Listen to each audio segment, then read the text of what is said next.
Oh boy. More Ninja Gaiden 2.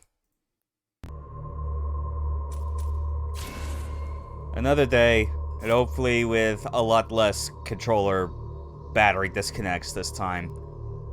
I played a little bit like on a separate file off stream last night, and I wasn't running into nearly as many like instances of my controller turning off as I was like on Saturday. I have no idea why that was happening so much.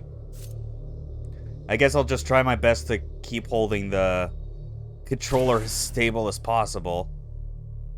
But that doesn't change the fact that I ordered like a charging cable that's specifically like for the wireless controller, that hopefully I can just use that forever and never disconnect this fucking thing. Because fuck relying on the controller being just purely wireless. Alright, what do we want to go with? We already did Shadow Walker and Biometal for the first two sessions. Yeah, let's do the Fiend costume. Why not?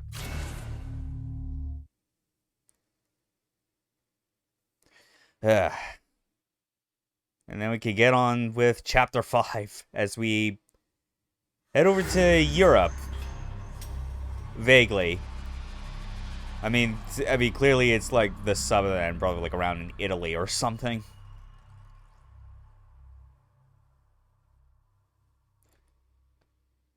And it's, oh man. Like, I'm, like the New York chapters are alright. I think, like, in general, I do enjoy, like, stuff here, like, in the Aqua Capital, just slightly more. And a lot of it, I think, is, like, contributed to by, like, the main boss that we're targeting in this location.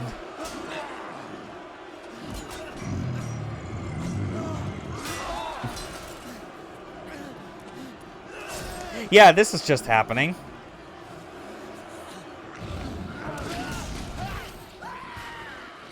This bores me.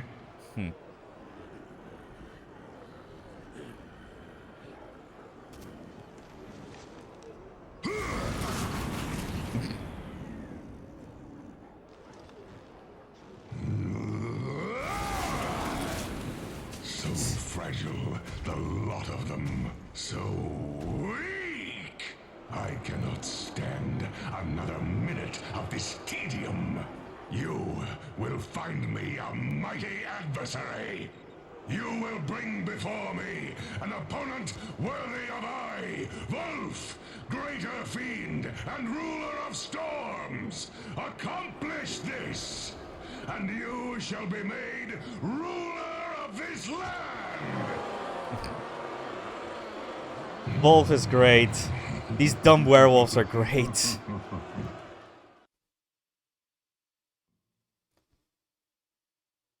Like, this is the kind of stuff I love a lot about Ninja Gaiden 2, when it's at its absolute dumbest, conceptually. Because it just serves as another excuse to go ham as a super ninja. Hey, Arian. Glad you can make it. It's been a while since you've been in here. Granted, a lot of my streams have been in the evening my time. Like, I haven't done much, like, in the morning. But, I mean, today's a holiday, so, you know.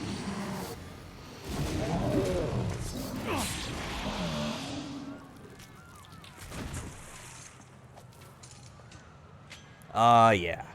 Cleave that fucking werewolf in half.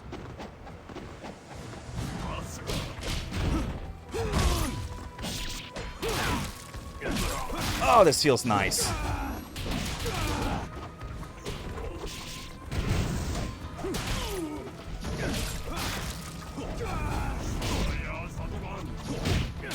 There you go.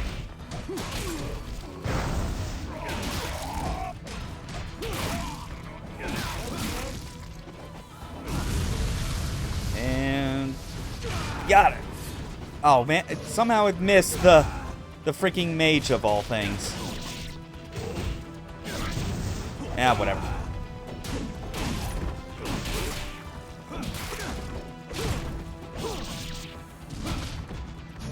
Nope, you are not suiciding me today, buddy.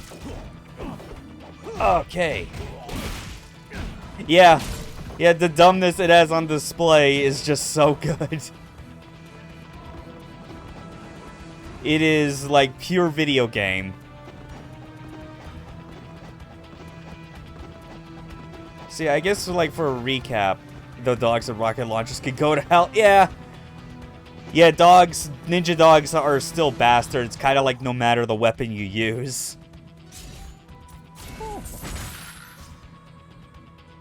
Especially for me, since, like, as my stipulation for this stream playthrough, I am using the Tonfas and nothing but the Tonfas. Well, except for any of these projectiles and Nimpo, because that's allowed.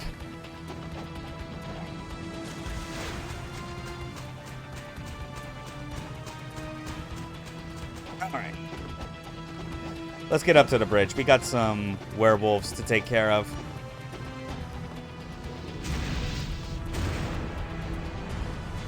Come on, get over here. There we go.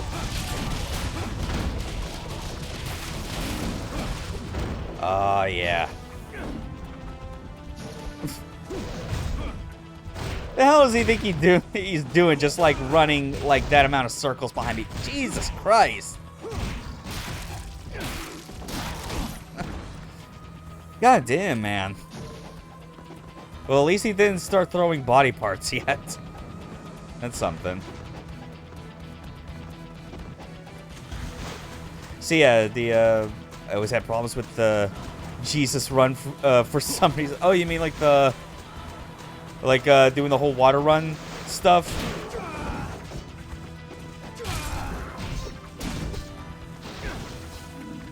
Oh, shit! Get off! Get off!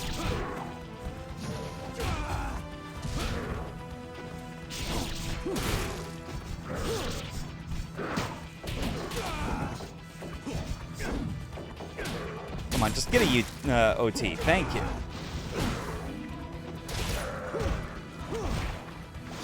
There we go. Tonfas are great. I fucking love them. It was like such a no-brainer that I wanted to basically do a stream playthrough. Yeah, I don't know why the water run was hard to get down. I mean, like, the whole idea is, like, obviously you have to tap A in order to keep running on the water surface. But I think what's usually, like, goes unnoticed by a lot of people is that with the water running, you have, like, two different modes based on if you're holding, like, the left trigger or not. Like, if you just run on the water without holding the left trigger, you get, like, this sort of, like, wide turning radius. But if you hold the left trigger and you're water running and you press a direction, what happens is that you start, like, cutting... You do, like, more sharp turns. And the idea behind that is that, like, when you, like, initiate, like, basically, like, you change direction that way, what happens is that you get a very brief moment of invulnerability. So that's actually, like, the reason people complain a lot about, like, the water running is that, like, they complain about being so vulnerable, like, just getting hit all the time when they're just trying to run across. The trick is that you need to, like, keep changing your direction with the left trigger. And then just, like, when you change direction the moment an attack's about to hit, it basically misses.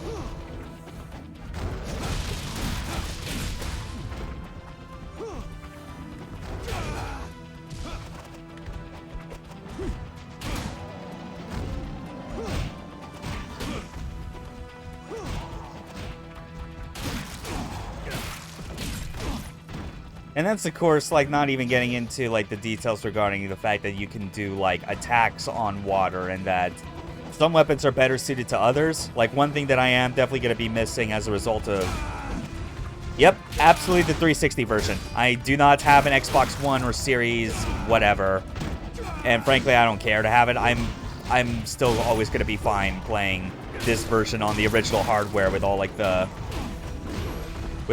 warts it has.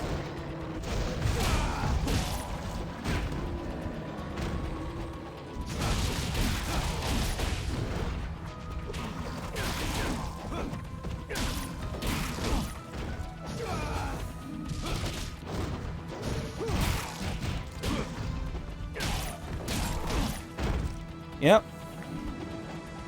Still solid.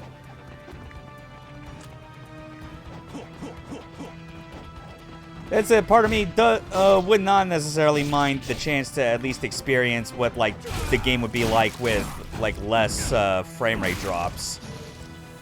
But I mean that would also mean sacrificing the glory of the staircase, which I feel only deserves to be experienced with like the largest of slowdown. So it kind of invalidates itself for me.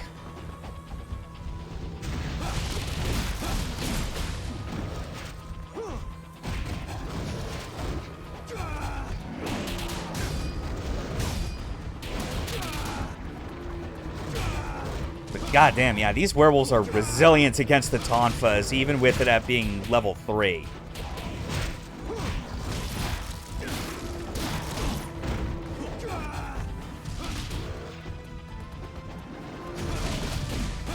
Yeah, that PC port, I try not to think about it. Excuse me. Slow-mo staircase, remember nuking that with the scythe, yeah. Just wait till we get there, and it's nothing but non-stop Tonfa UTs, though. Just the loudest bone-crushing sounds imaginable. There we go. There's our first Spirit of the Devils. All right.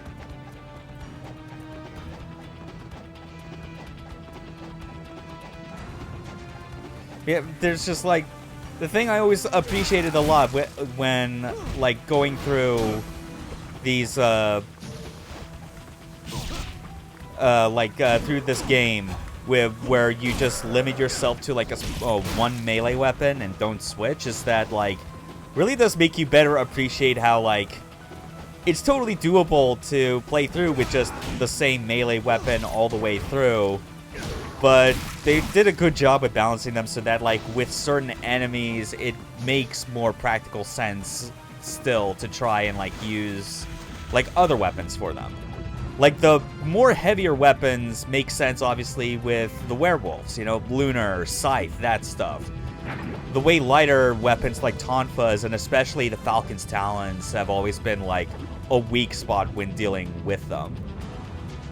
Remember a lot of gameplay, but the story... No, I weirdly remember quite a bit of the various story details, but only just because of how dumb everything is.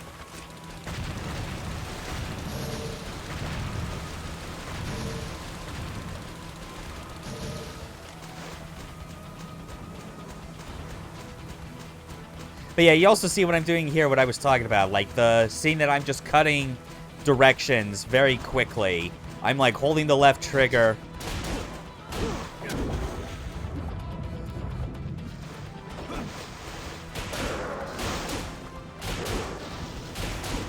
Yep.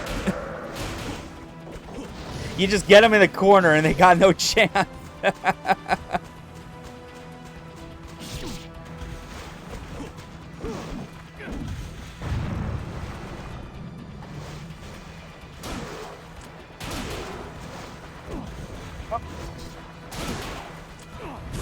Yeah, screw it. Just Nimpo in the water.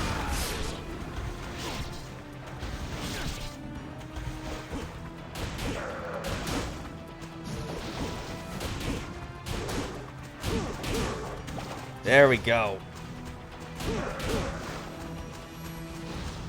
Yeah, it's like...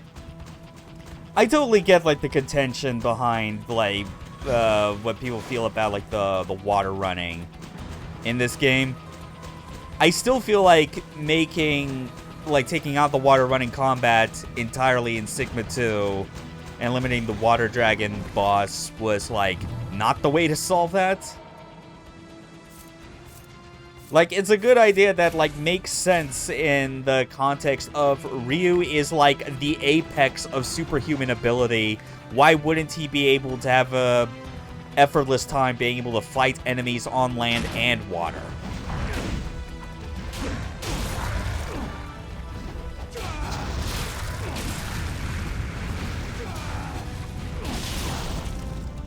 Especially because, again, like, with, like, some of the complaints people had, they did not fully understand a lot of, like, the core systems behind it, you know? Like, like I say, don't even realize that you can cut corners when water running if you just hold the left trigger. And for certain weapons, they actually excel better than literally anything else on water. Like, the Falcon's talons are actually really, really good at them. So many enemy types I don't even remember all of it. Yeah.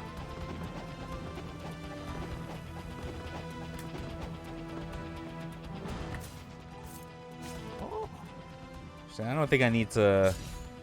Yeah, I'm still all maxed out. Over 100k. See, I guess, like... It's funny, now that I think about it, I don't recall actually, like, forcing myself to, like, fight enemies on water with the Tonfas. I think when I was doing my, like, single weapon runs of this game, like, years and years ago, what I ended up doing was, like, I actually skipped a lot of fights. Like, I just loaded the game up on the easy difficulty. I ran past most encounters, which in this game meant that you spawn more encounters than the game is able to handle, that it causes massive slowdown.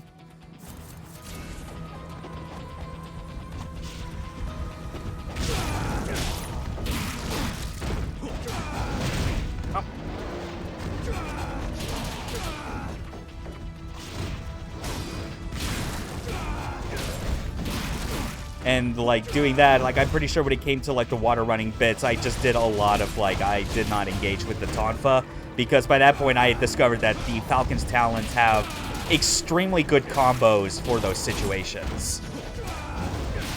Like, there's one that's basically, like, a water running version of what you can do on land with the talons, where it's, like, you basically launch an enemy into the air, and then the follow-up is that Ryu basically does, he does a series of very quick, like, dives in rapid succession. Jesus, I'm gonna die real soon.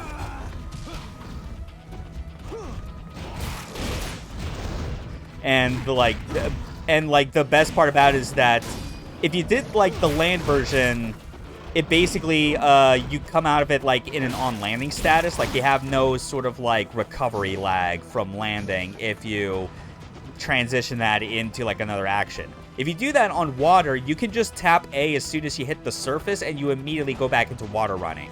It's literally, like, the most efficient string that you can do with any weapon if you have to fight enemies on water.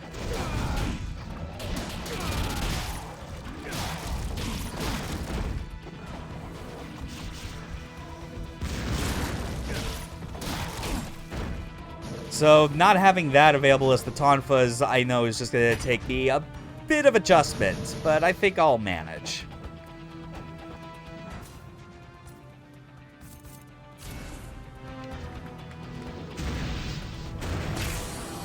I mean, at the end of the day, it's like, Tonfas are still great. I absolutely adore, like, their primary mechanic, which, like, oh, goddammit, it just had to do it.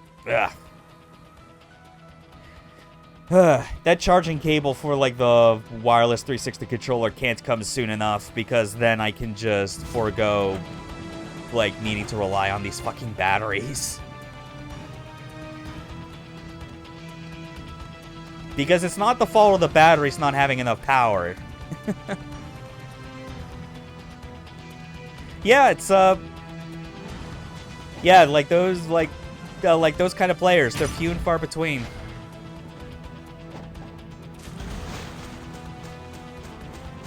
Alright, let's do this.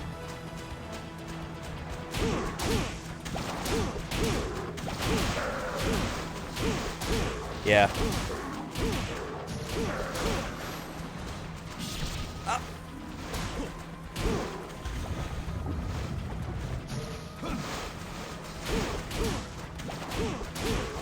Yep, like that. It's a shame, though, that, like, with the Heavenly Justice move, I feel like this would have helped it in the water running combat sections, but, like, if you could just also do Heavenly Justice on water, I think that would, like, help give it a bit more of a boost as far as being like a viable tool in situations like this.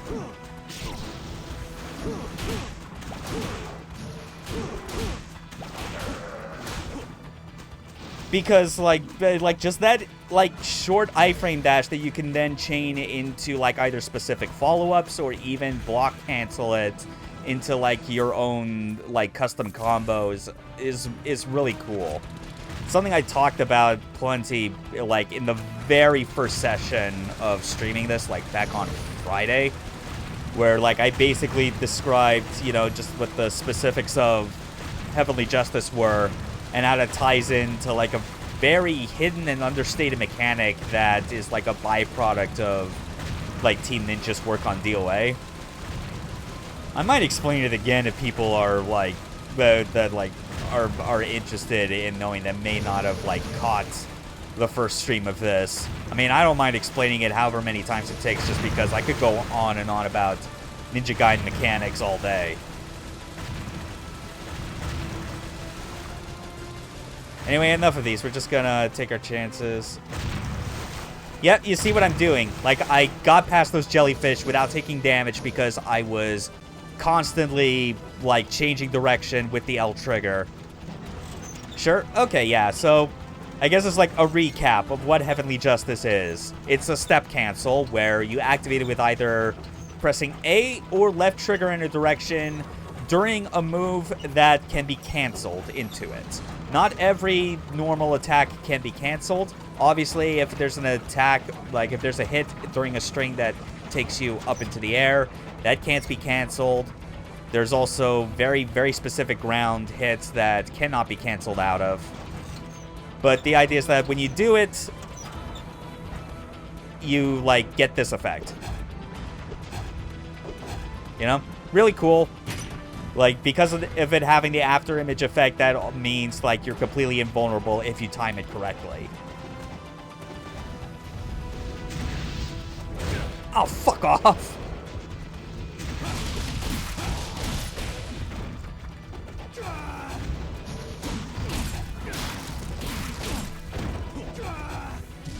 Yeah, and you can, like, chain it to all sorts of things. Like, you can obviously, like, you could Heavenly Justice into an OT or go immediately into charging for a UT while bypassing the initial charging animation. Or you could do this.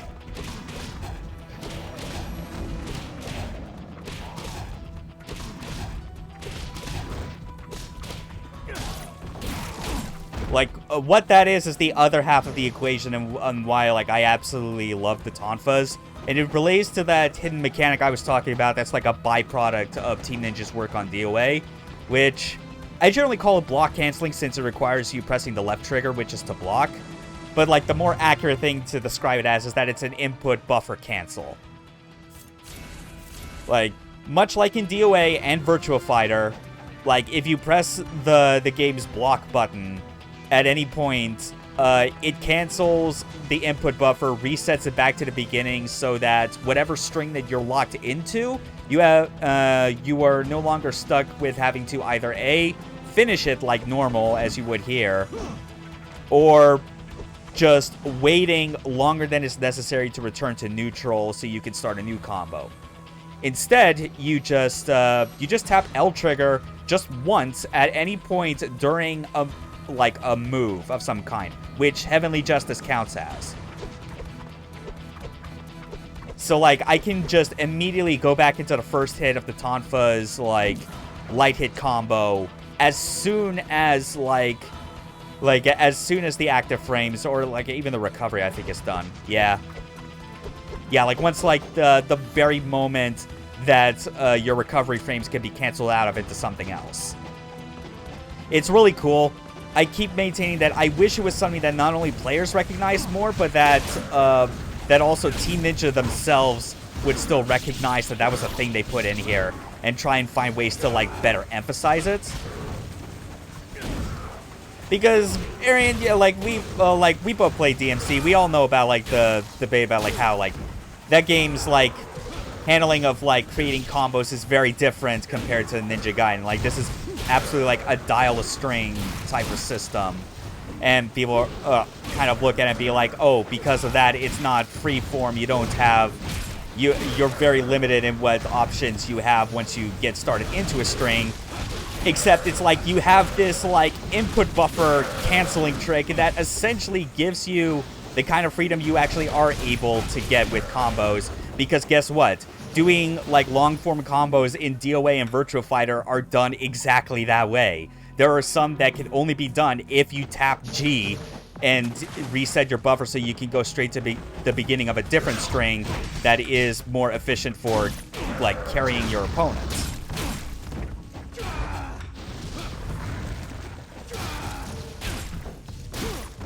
And you can imagine, like, with, like, doing that in the middle of a step cancel like Heavenly Justice, that absolutely makes the process a lot more viable. Let's get to a different... Yeah, Windmill Shuriken, let's do this. I think I got some essence. Yep.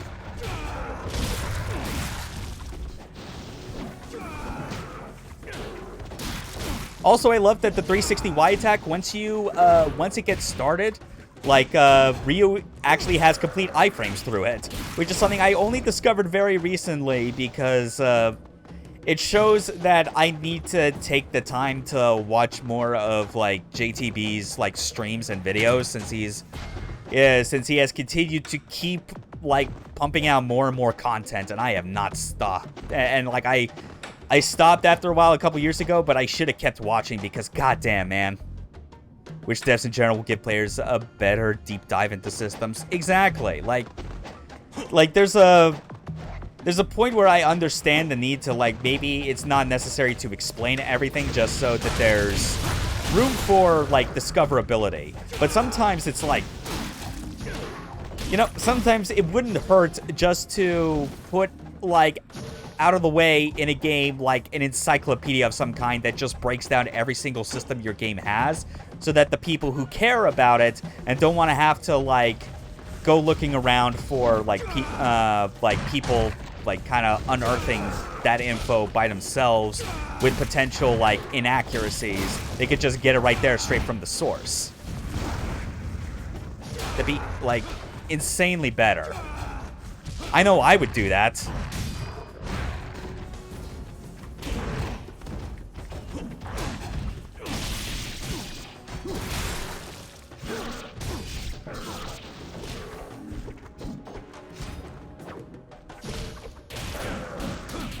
Alright, and he's doing a drop from you. It's a DLC costume? Yes, it is. With one of the recolors. Because, yeah, because, like, I've beaten this game on all difficulties, which means I get all 5 color variants of the game's costumes.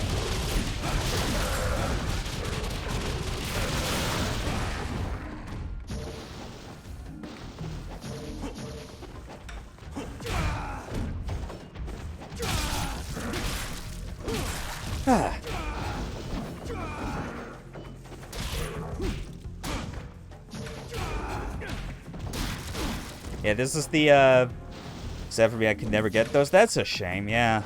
I mean, like, they don't cost much. Unless you're referring to the recolors, which, if that's the case, I don't blame you, because Master Ninja's a nightmare on the first try. I've still no idea how I managed to pull myself through playing that mode the first time with what little the game actually gives you to start. Oh, not available in Germany. That makes sense, yeah.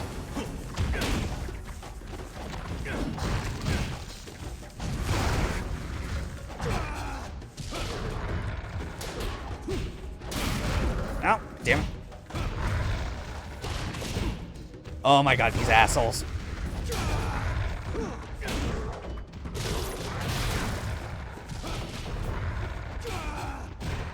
Yeah, that makes sense.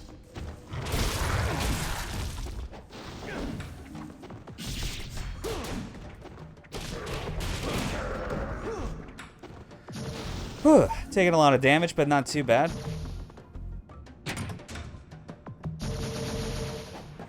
Oh yeah, and speaking of Master Ninja, like I was mentioning on Discord, but I actually did some basically just to keep myself busy in between, oh yeah. Yeah, I can imagine how rough that was. But, like, yeah, like, last night what I was doing, kind of, before getting it into, like, streaming this today, I actually replayed the first chapter of this game on Master Ninja after so long, and I did it with Tonfas only, which was going to be hard either way, but kind of regardless of, like, which save file I went with, because none of the saves I had from my Master Ninja playthrough had the Tonfas leveled up at all.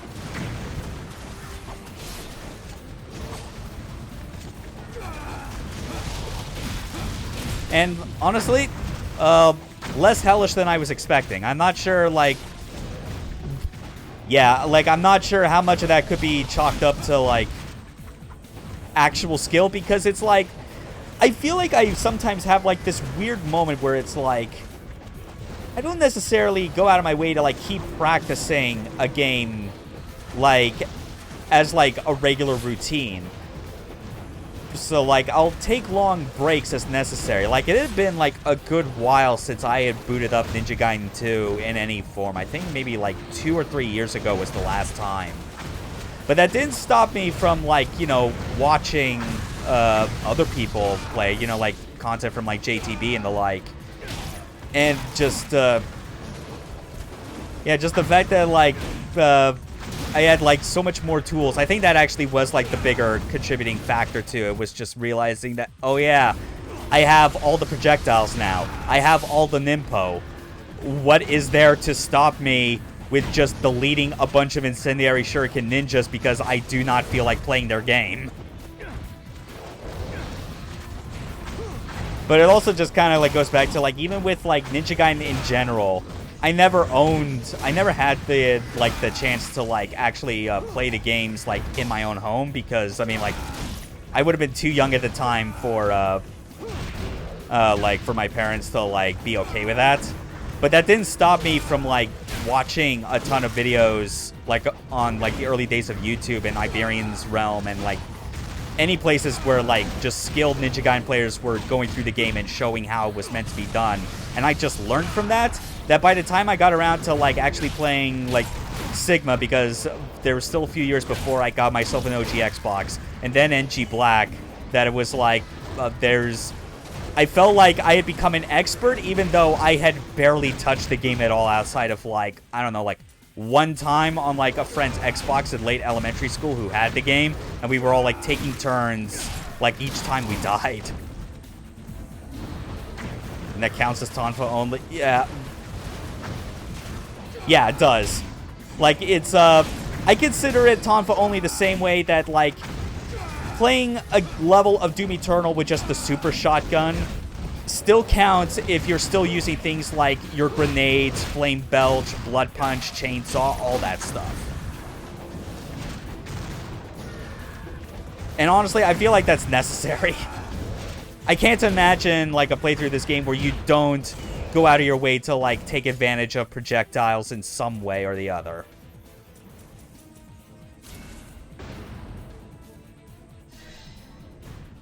There we go, free refill of Nimpo.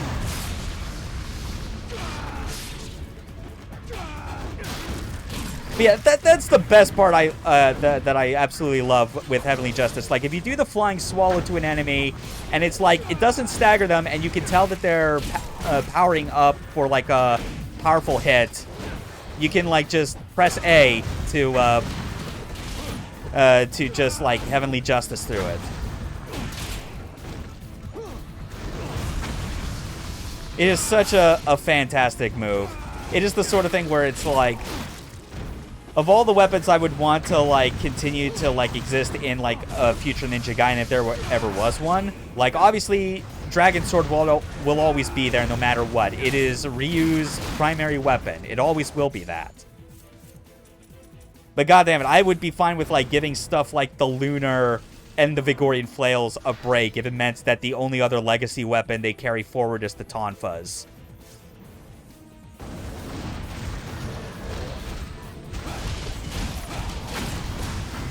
Because, like, the feedback is obviously great. Everything about Heavenly Justice is, like, just unique and highlights that you can still have a bit of like free-form nature added to like your dial a combo like combat system, you know?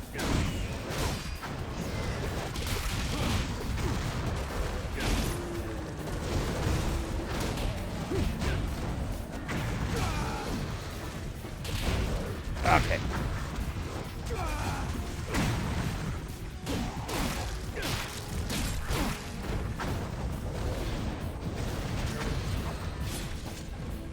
You know, I will say, like, going through this Test of Valor right now, which, like, just the Tonfas, compared to the time where, like, I just, when I did the Let's Play for this, like, 4 years ago, and I challenged myself to use only the Falcon's Talons and the Art of the Flame Phoenix Nimpo, like, only those for, like, those weapons in Nimpo for, like, this challenge, it was, yeah.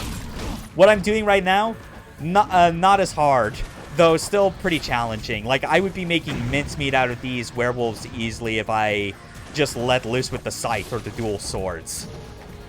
Or hell, even the lunar for that matter.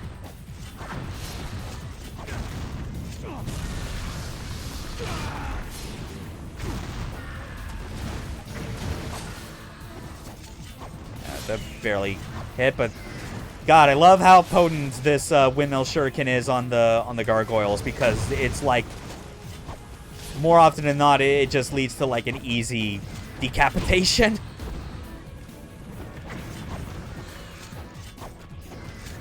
Assuming you're in range. And they're not too high up in the air for it. There you go. Hit him.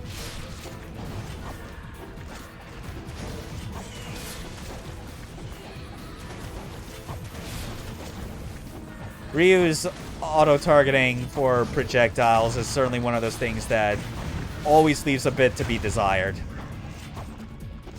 Which is a shame, because, like, the general, like, mechanics behind how, like, their softlock system works in melee combat has always been really good.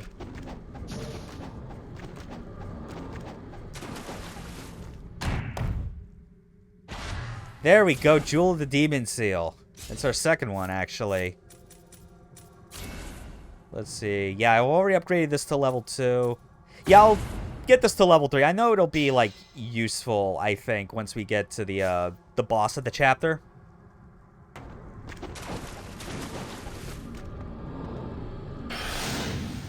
And with that, free Nimpo and health refill. It's the small mercies of this game that you learn to appreciate.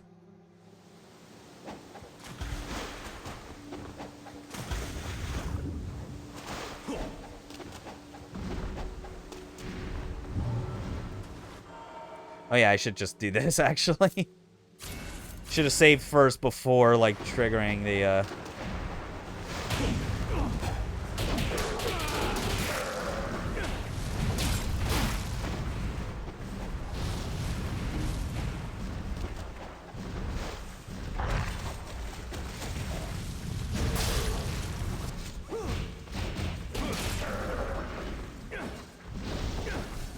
Oh, why is it not doing the... There you go.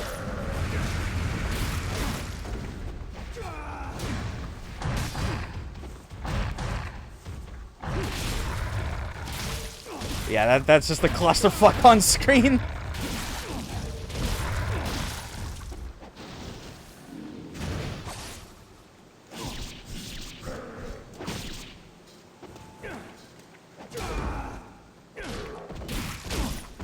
There we go.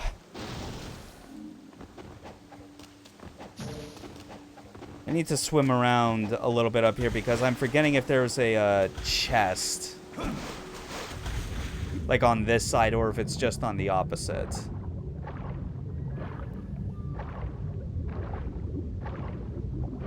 No, I guess it wasn't actually like on this circle. I think it's on the opposite end of this sewer.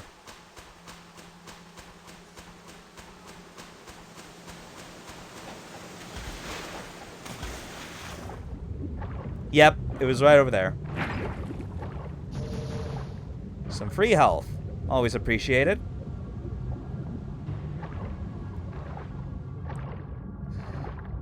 I do weirdly like this, I think this might actually be my favorite, like, recolor of the Fiend Ryu costume. Because of, like, the two-tone colors they go with. Like, it gives more of the impression that it's, like, compared to the others, that it makes it look like that Ryu's Fiend body is shirtless. And that, like, the red is supposed to be the cloth of his ninja garb.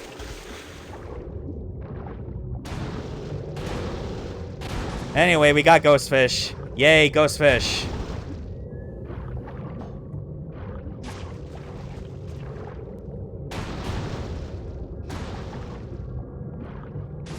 Ah, fucker. Get off.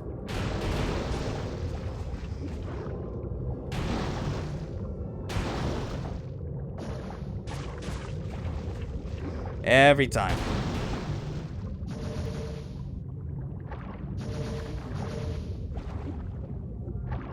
Ghostfish aside, I absolutely love this room, if only because of just, like, the obvious, like, floating gifs of, like, Ghostfish that, that are not enemies, and they move into the, and they're basically mapped in a way where it's, like, their depth is always, like, in sync with, like, wherever Ryu moves.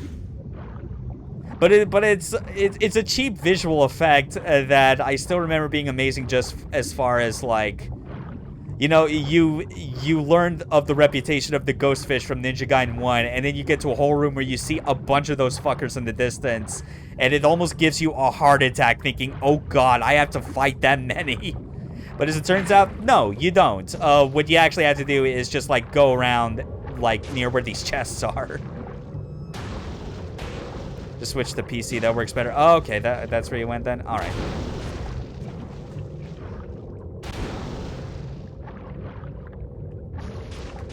Ah, come on. At least, like, their damage that they do is so minimal. Like, they absolutely toned down the hell out of these Ghostfish as far as, like, how quickly they can just rack up damage on you.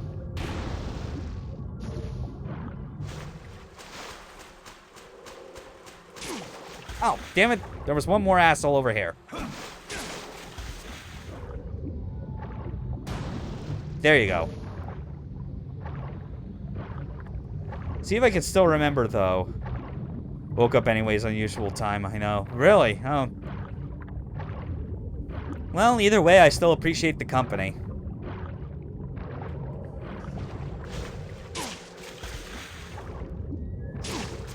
Oh my god, just swim down, please.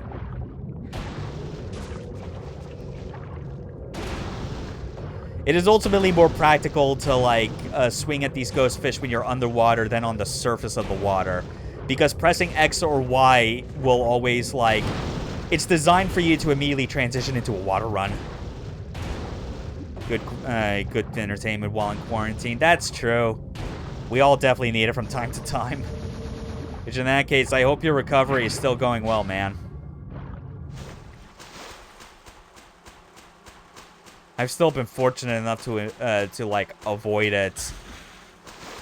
That, or if I have caught it, then, like, I certainly didn't, like, get hit with, like, any of the symptoms.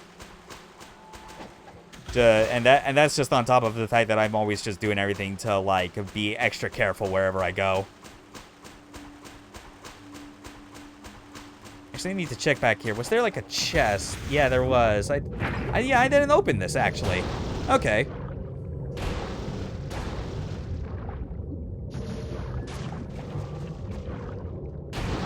Got it.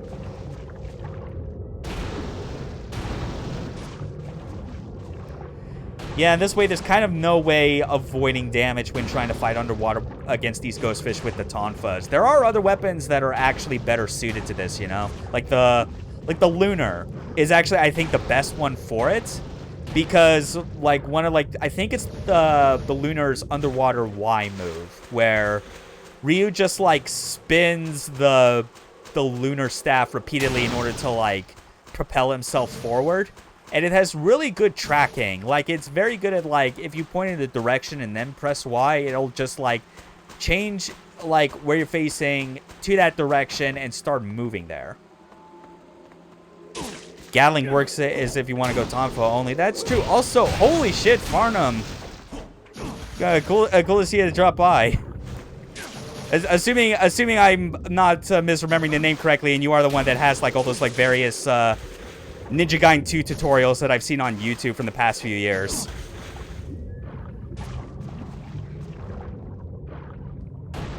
Yeah, just doing a Tonfa only run because I'm very much convinced after all these years that these are my absolute favorite weapon. Small world indeed.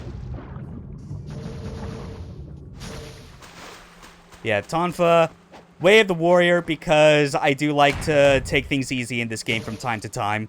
Even though I have been dipping my toe back into Master Ninja, like, on the side. The game's still incredible, though. And since this is Way of the Warrior, I'm going to do everything I can to just demonstrate this, this next boss fight in the more visually exciting way. It'll probably be very tough just because I'm using the Tonfas and not the Talons for this one.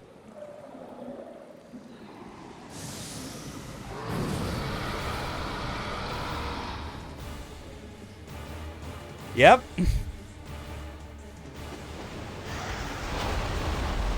Oh.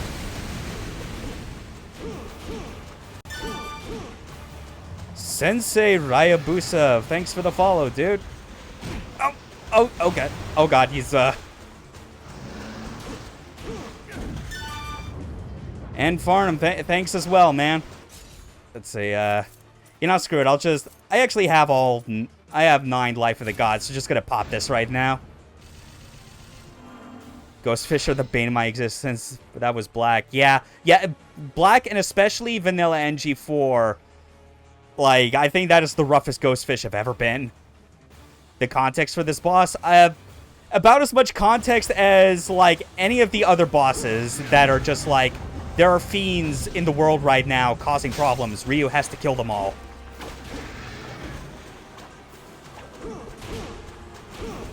Well, I actually want to try something if I can. Like, if it'll let me. Yeah! Oh, damn it! Oh, I overshot it. But no, there's, like, it's very finicky. But you can stand on the back of the water dragon and get some free ground hits. Like this. Look at that. Like, oh fucker, he knocked me out of it. Like, oh wow. Oh, I think something glitched. Look at my Nimpo icons. Like, one of them is perpetually on fire in a way that looks like it's about to, like, cast it. That is amazing. Holy shit. Oh. I have never had that happen. Oh, damn it, You only ever seen that glitch once over. Interesting. Yeah.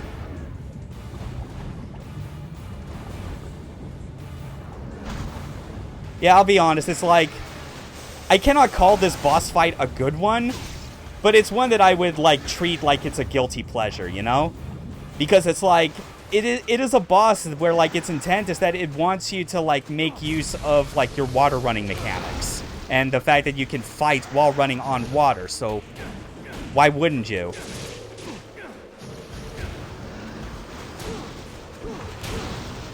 Oh, wait, I think now it's also... Hold on. Oh, God. Fuck. Yeah, we'll do this. Because now I think... Oh, now that fixed it. That explains it, because, like, the orb that was on fire, it counted it as if I had no Nimpo left. That was weird. Holy hell. Wait. Oh, fuck off. What? No. Okay, you know what? You never saw that. You never saw that shit. Forget the fact that I accidentally equipped my scythe when I was in a panic.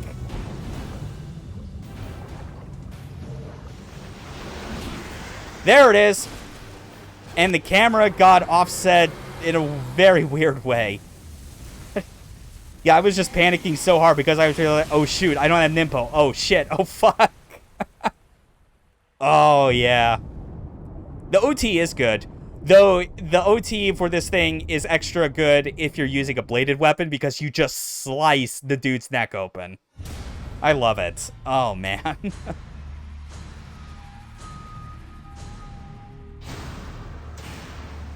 Still Master Ninja, which is not surprising. It's not that hard to get Master Ninja when you're playing on Warrior difficulty. But nice. First chapter of the day down. Oh yeah, chapter 6.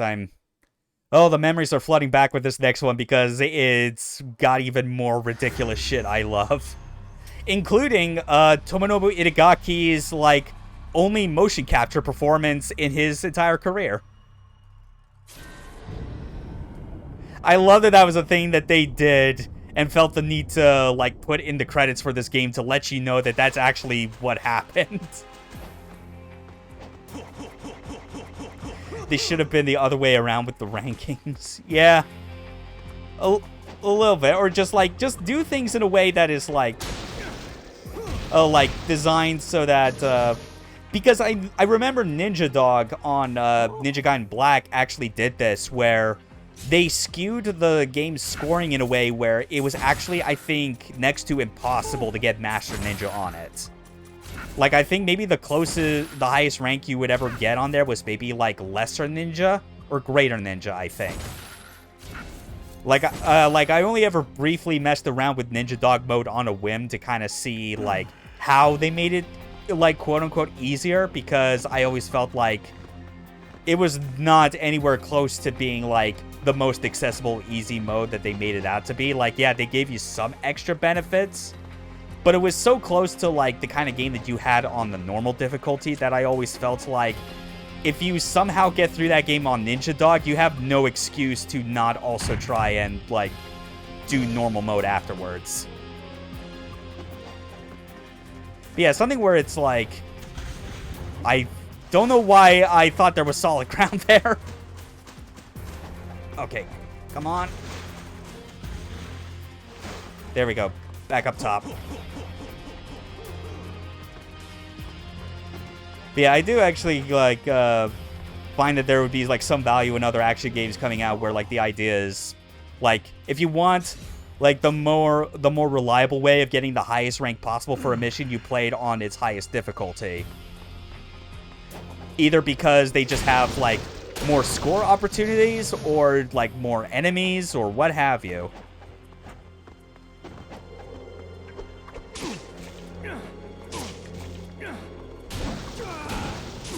Oh.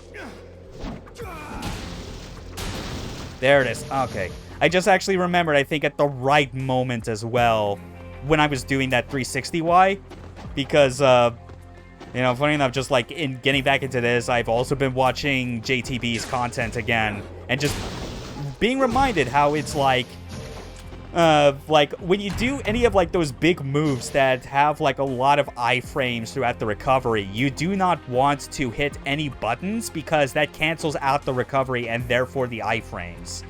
Like, what I did right here was just, like, I waited before Ryu just completely reset to neutral, and I'm pretty sure that saved me from, like, another ghost fish fighting me. It's definitely the case that you see happen when you do, like, an ultimate technique.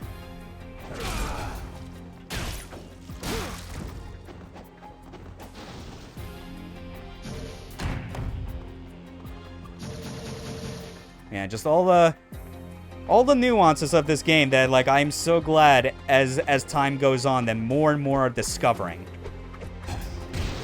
Bit off topic, but have you played Ultra Kill?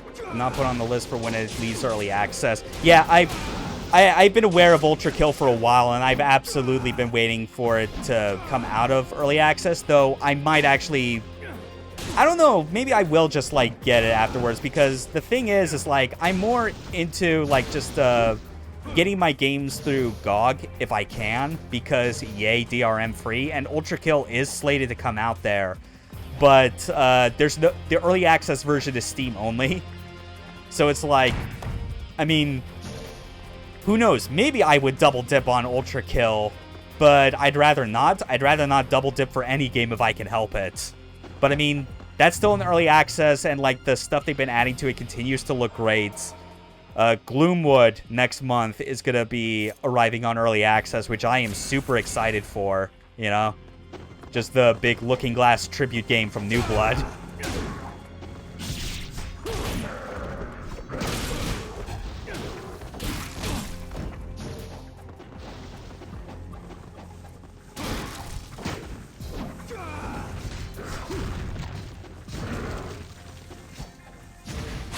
There we go. That was a good setup.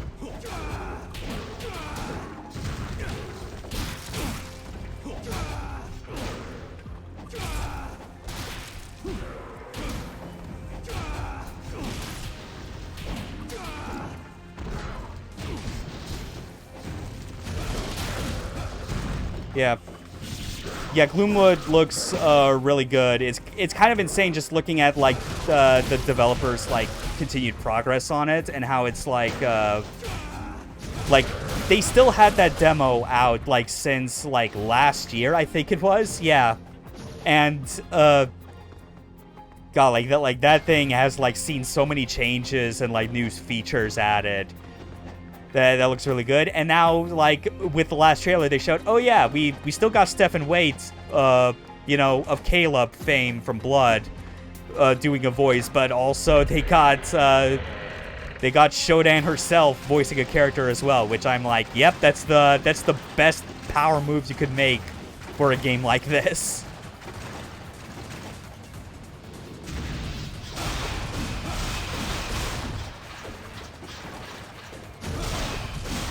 Anyway, time to get rid of these weird skeleton scorpions. Starting to go through Doom Eternal while not being an FPS guy at all. Really? And, well, good job, man. Doom Eternal is a hell of a game. It is an immaculate first-person shooter that carries on so many of like the core ideas that this game does. Funny how voice actors from Blood make appearances in both Ultra Kill and Gloom. Wait, hold on. Like, Stephen Waite's also in Ultra Kill? I must have missed that, because I do know that he was also in Dust. Like, he was the voice of the final boss in that game, which was, like, an amazing reveal.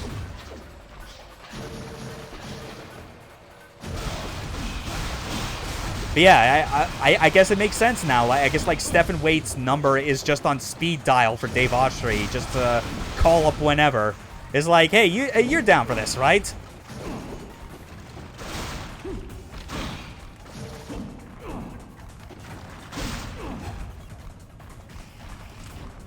There we go.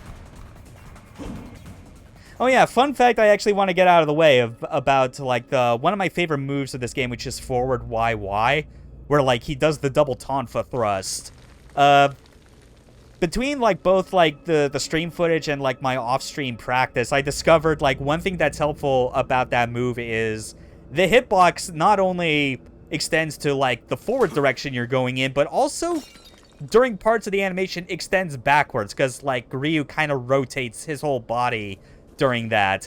So I've had situations where it's like, let's say I'm surrounded by two Vangelves, and like I'm hitting one as intended, but then there's another right behind me, except the one that's behind me also loses a limb because they just collide with me during the part of the animation where like the Tonfas are extending backwards.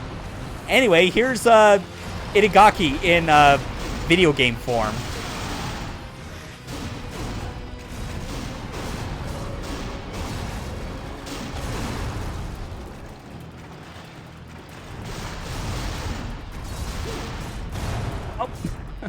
Misremember that. Yeah, they just sound about the same, I guess. That's true. Yeah. Again, cannot emphasize enough. Itagaki provided the motion capture for this. Oh god, I forgot you're supposed to mash out of that. That's a lot of health wasted.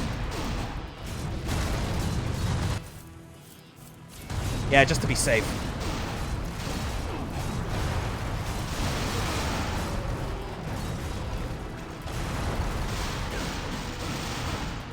Yep. Look at that. Yeah. God damn it, I gotta stop moving my controller so much because that's actually what's causing a lot of, like, the battery, like, disconnects to happen.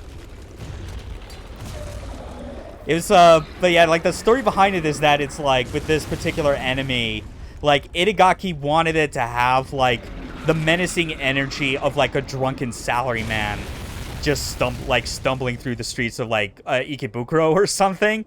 Someone who is just, like, they've clearly had too much, they could do a lot of damage, but they are just the most uncoordinated and unthreatening thing imaginable. Except that this is Ninja Gaiden 2, so it's a boss, which means it is some amount of threatening, and you cannot relax at all.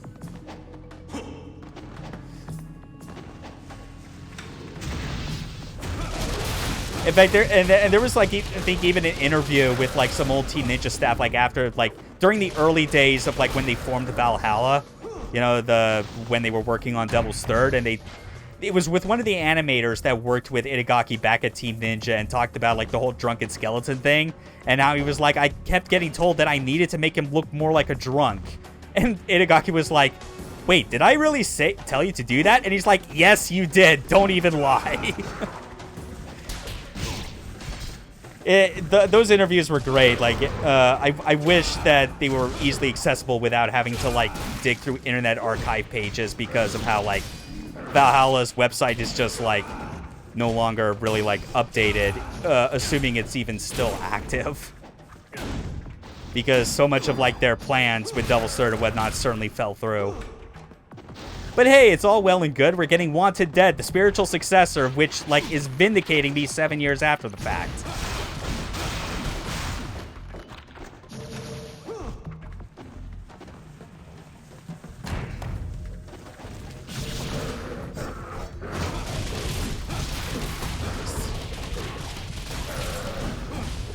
Okay, so he actually is an ultra kill then. Fair enough.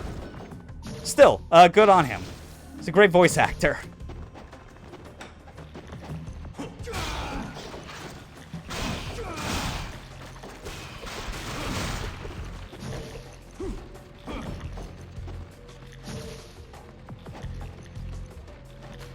Okay.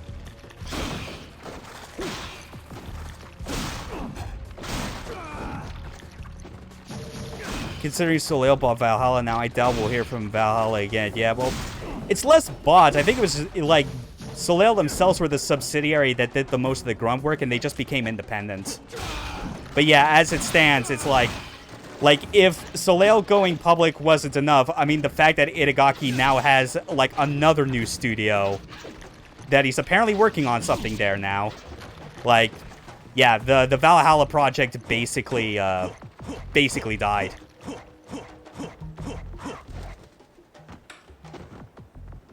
Yeah, what's Valhalla? Yeah, it was the first company that, like, that Itagaki made after he initially left Team Ninja.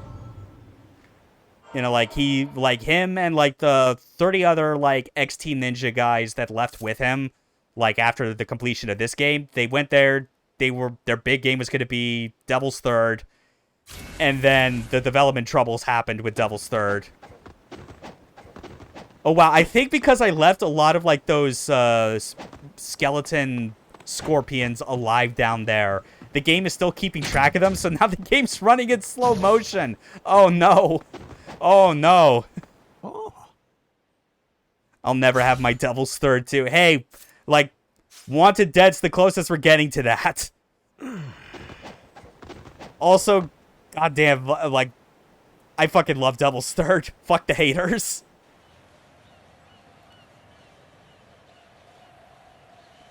Finally, a worthy adversary has entered my castle. Excellent. Even better reaction times. Yeah, yeah, what'd I say? Welcome. Oh, well. I adore Wolf's voice actor and sincerely wish I could, like, find more things to, like, figure out, like, where he's from. Like, fun fact, actually, like, yeah, his voice actor's Dan Norris, which I think, if I recall, I think he was Venom, like, in the old Spider-Man, like, Fox cartoon. It was weird. Like, when I first heard his voice, I think I initially confused him with Clancy Brown. which, like, had, like, a kind of a similar, like, gravelly, booming baritone voice in his delivery. Anyway, that's better. Ah, that wasn't better. Oh. God, yeah, I just cannot wait for Wanted Dead. Though I am very much, like, I need to, like, see, like, raw gameplay footage next. Because the trailers that they've had for that thing have been fantastic. But it's... Whoa! Whoa! Whoa! You want to explain, that just now, Ryu. And that! What the fuck? Holy shit.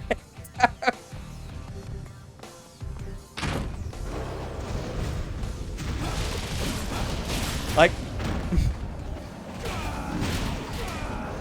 Yeah, just honestly, sometimes it's like, I no longer even, like, obviously I kind of lament that this game did not get the technical polish that any of, like, the versions of Ninja Gaiden 1 got. But goddamn, sometimes I don't care. Those glitches are funny.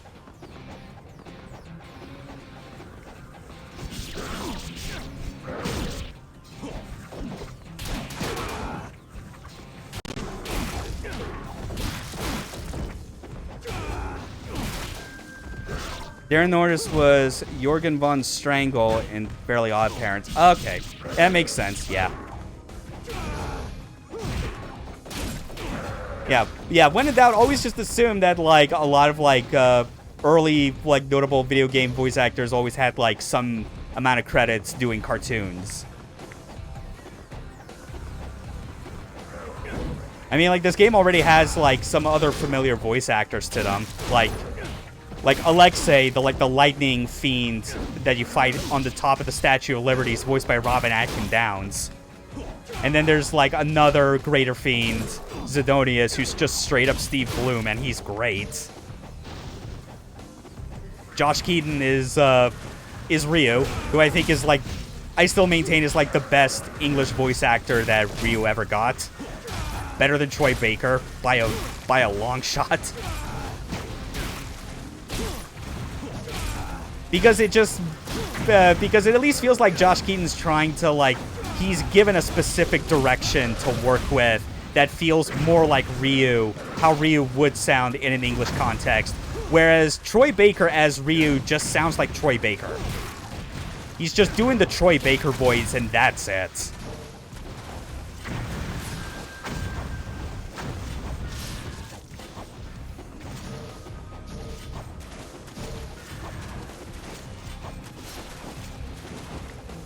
And then the weirdest thing of all, like, as far as, like, the English voice actors for, like, the Ninja Gaiden games go, like, so many characters have gone, like, actor replacements. Like, Ryu has had a different voice in every Ninja Gaiden game.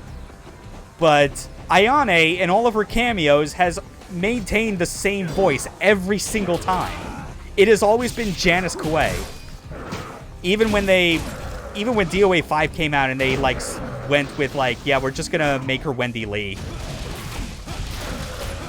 At least I think I recall it was Wendy Lee in DOA 5. Not like I tried to remember that DOA 5 was, at least with, like, its English cast and the story was, Oh, damn, he was Spider-Man. He was Jay Jonah in Web of Shadows. Holy crap. You know what? Honestly, short of J.K. Simmons, that's probably, like, a good second choice. I don't fault them for going that direction. I can imagine him pulling off the Jay Jonah routine very well.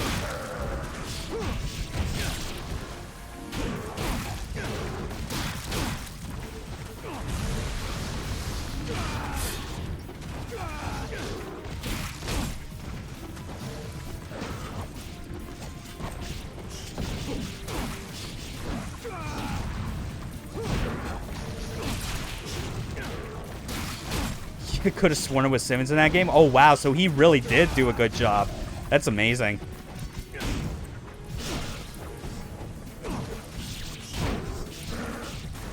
All right, come on.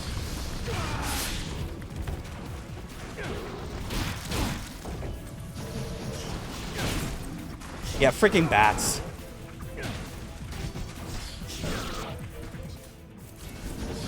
I still maintain that, like, Itagaki must have, like, some kind of long-standing trauma in regards to bats.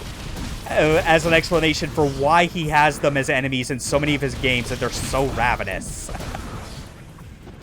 A bunch of rolls on the Spider-Man PS1 games. I guess that's what I was actually remembering.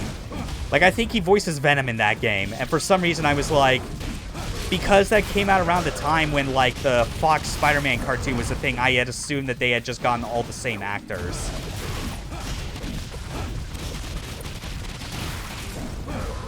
God, yeah, and I'm just remembering, like, some of Venom's stuff in the PS1 game, and it is just so goofy. Oh, holy shit, that's a lot. Freaking, oh, hold on, like, yep, Venom / Eddie, Mysterio, Scorpion, Captain America, Human Torch, Punisher, Shocker, Beetle, Sandman, Charles Xavier. Holy fucking hell. Might as well just have, like, a Marvel cartoon that's basically him as the only voice. Aside from, you know, like, obviously just still having, like, you know, female actors. Unless he wants to try his hand at that, which I don't know. I think that'd be pretty funny.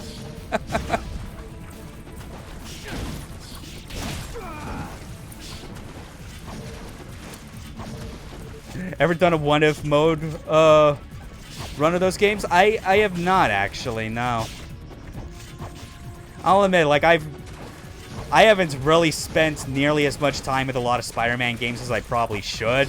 Like, a lot of my time, like, the 3 games I remember most spending time on were, like, the two games based on the games based on the first 2 Sam Raimi films, and then PS4 Spider-Man. Miss stuff like that nowadays, yeah. Yeah, because it's like... Yeah, something like that. I think I just remembered as well that, like, the Spider-Man game based on the first Sam Raimi movie had, like, an unlockable mode where you could, like, play as the Green Goblin. Or something like that.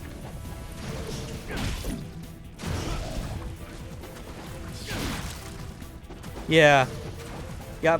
Yeah, I feel like I definitely should be at least obligated to try the PS1 game because I do appreciate the glory, like the days of Neversoft, and how it just was like, yeah, they made the Tony Hawk games, they made them what they were.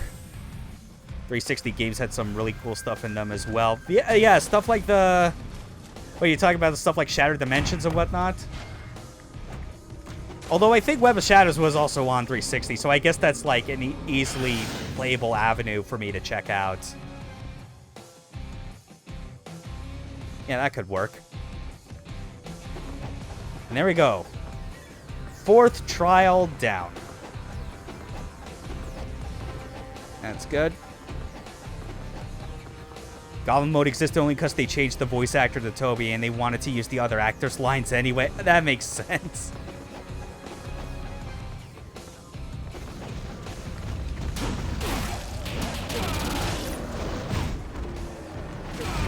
Ow, fucker.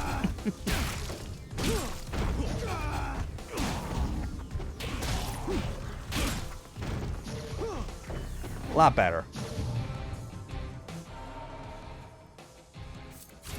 Just keep rotating those saves. Shattered Dimensions Edge of Time were actually pretty dope, just not masterpieces. Okay. Yeah. Like, I remember seeing, like, the concept of Shattered Dimensions and thought that was pretty cool. I mean, like, it was admittedly the first time I ever heard of Spider-Man Noir as being a thing. But obviously it makes sense because I just don't follow comics that closely. Like, a lot of my... Like, many of the things I most associated with Spider-Man generally begin and end with the Sam Raimi films. And I think that's only grown more in recent years because I didn't realize as a kid, like, who Sam Raimi was as far as, like, his career. So when I finally got to see more of his, like, earlier work, like Evil Dead and whatnot, that just made me like Spider-Man, especially the first one, a whole lot more. Just the Sam Raimi isms that they went for, combined, you know, with just Willem Dafoe just playing, like, the crazy dual personality between Norman and the Green Goblin.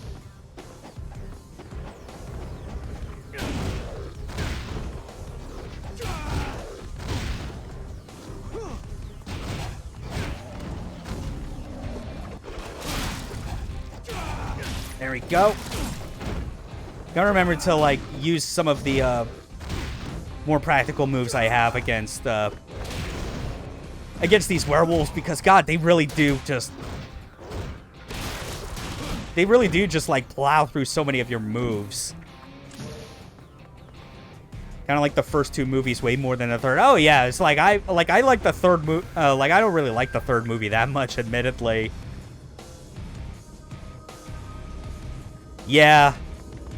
It's like, and the story behind that whole thing with, like, Venom is, like, kind of understandable, but it still sucks it happened the way it did, just because it's, like, entirely because Sam Raimi was not a fan of Venom, the character, but Fox wanted him to add it in anyway, so you could at least chalk up the decision entirely to, like, just executive meddling.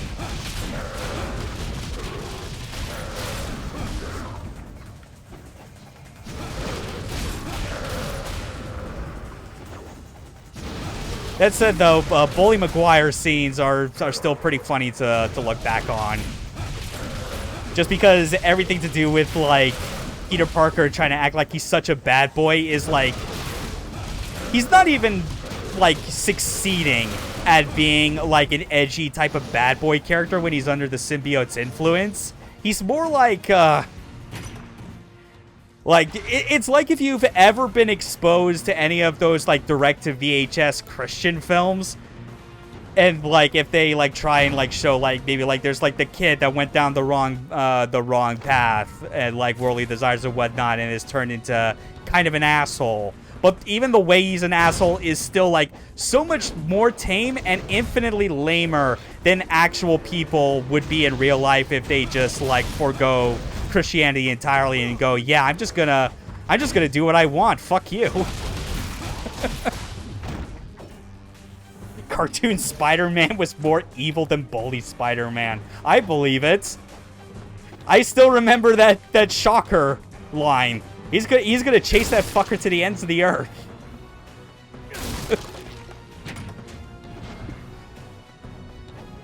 Okay.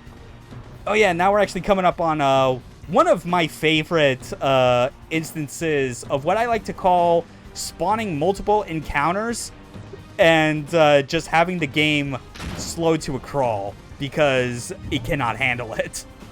That had the Shocker scene, so yeah. I'll chase you to the ends of the earth!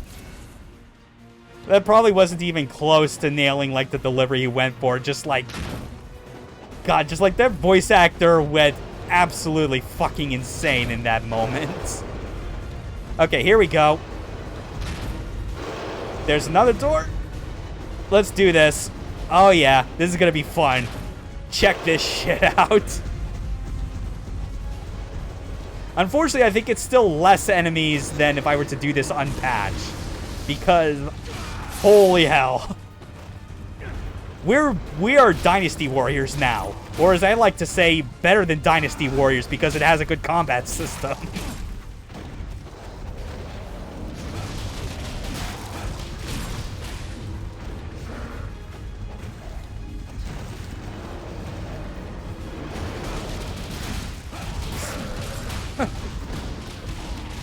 Oh my god, I love this!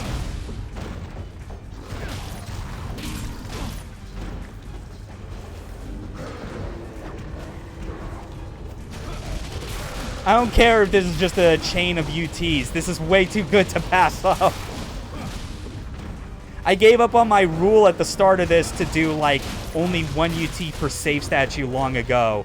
Because, yeah, regardless of what the naysayers may say, this game is less fun if you don't have UTs the way they are. In fact, I would say Ninja Gaiden as a whole is less fun if you don't have UTs the way that they are.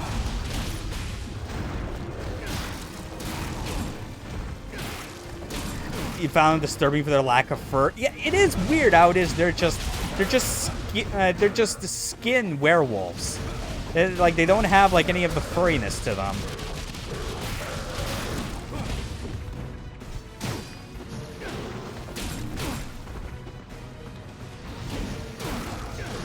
Anyway, let's have some fun with this last dude.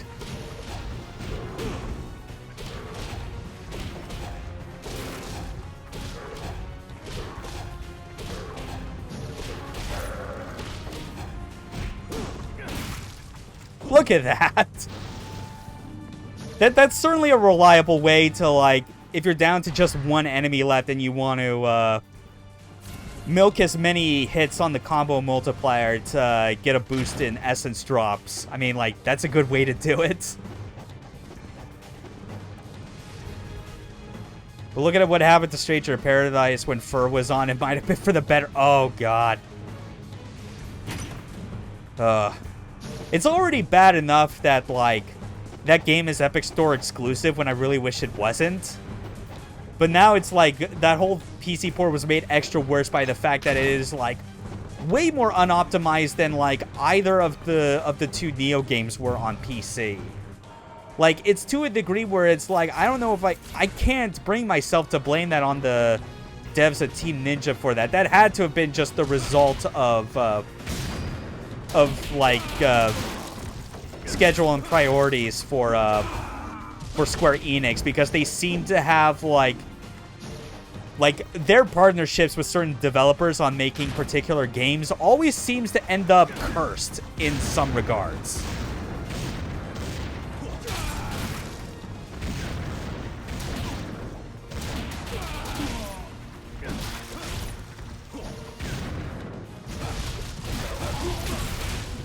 You see, that right there is actually, like, a big reason for why I can't not do a UT, because if you straight up, like, land getting damaged in the air, like what happened to me there, like, you can, like, do an on-landing UT as you come down.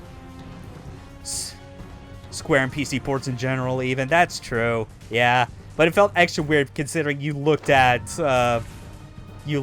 Stranger of Paradise, and that is still clearly running on Team Ninja's own tech. They just were made to do things in, like, very weird specific ways because of, like, Square's priorities or time limits or budget or any of the above.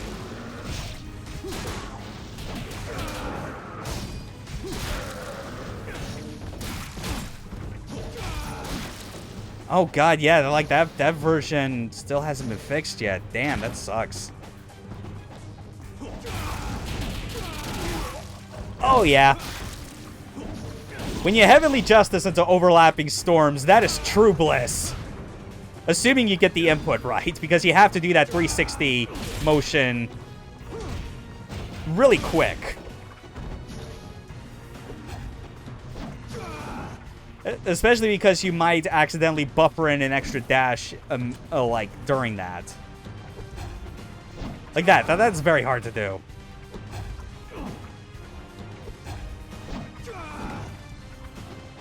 Team Ninja obviously either had no time to clean their models up to have less polygons, or were forced to go Square style, which means graphics over everything. Yeah. The former definitely seems likely. And it's weird, too, as well, how it's like, whenever, like, these games have, like, these sort of, like, weird problems as a result of working with Square, some of them still manage to find ways to come out, like, interesting in spite of that. Other times, they come off just uninspired and boring as shit, like Balan Wonderworld. But then other times, you have stuff like Left Alive that is so batshit crazy, like, in its number of, like, useless mechanics and whatnot, that I can't help but admire it, on top of the technical lack of polish.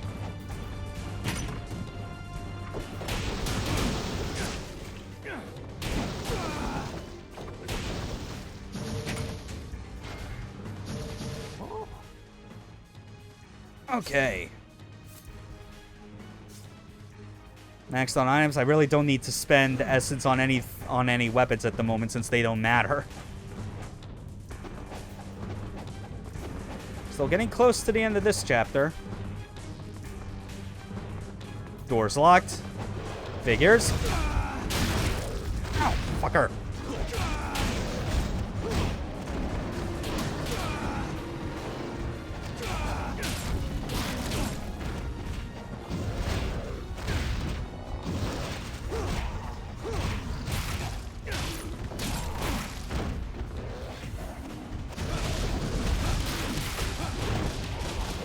There we go. Got it.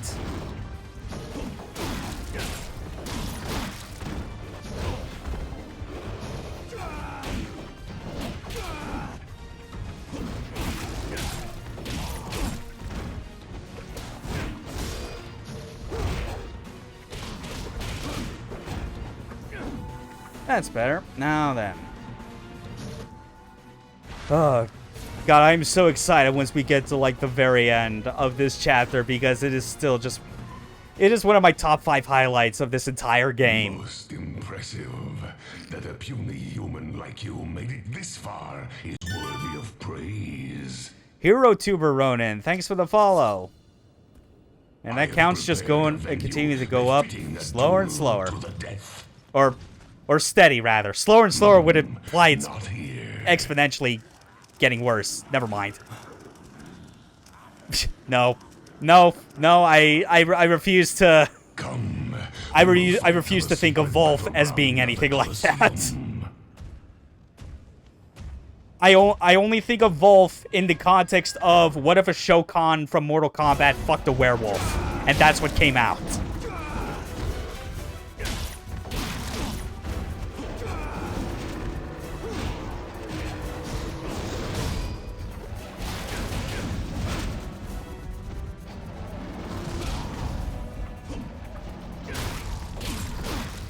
Dollar store Garo. Okay. That's a bit better. I still need to watch all of Garo. Especially after discovering the glory that was Mechanical Violator Hokkaido and realizing, oh wait, that director later went on to make Garo. Thank God for that picture art. Didn't want that. You're welcome.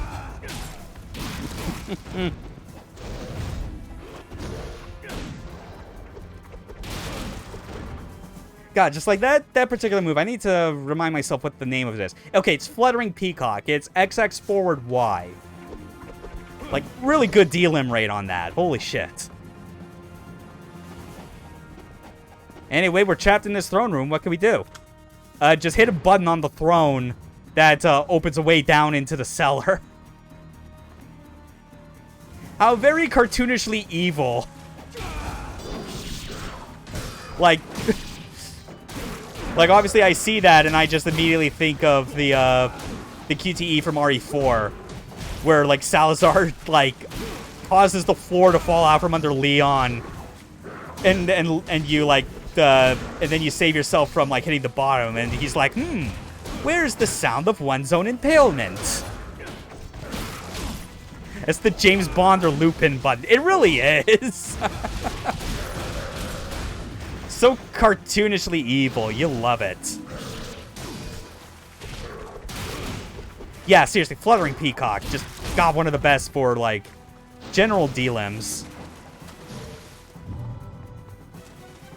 Like, XXYYY is always, like, really fun to do. It's just as far as racking up damage. This is obviously a lot faster. This, I feel, is, like, kind of similar, like, as far as their final hits, just being so rapid fire that it... has still that high chance of D-limbs. But then, of course, you can't ignore forward YY and overlapping storms, although I think overlapping storms is absolutely the best when it comes to dealing with ninjas, just because it's like, they're small enough targets that they're not likely to get hit away from it.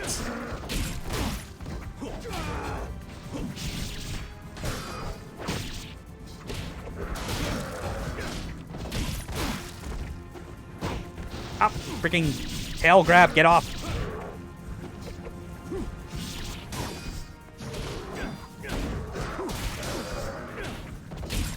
I love it when you, like, counterattack, like, someone's attack, but it hits a different enemy instead. It's like, oh, thanks, you just helped me kill your buddy faster. Good job, idiot.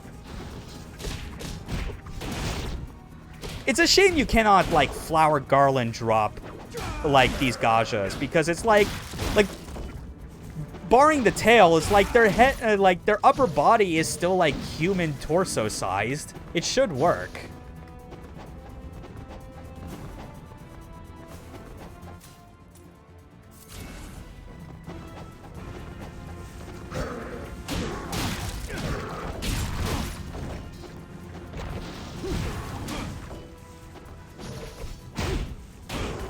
Oh, wow. I think that move just took priority as far as, like, not getting hit by, like, their down hit.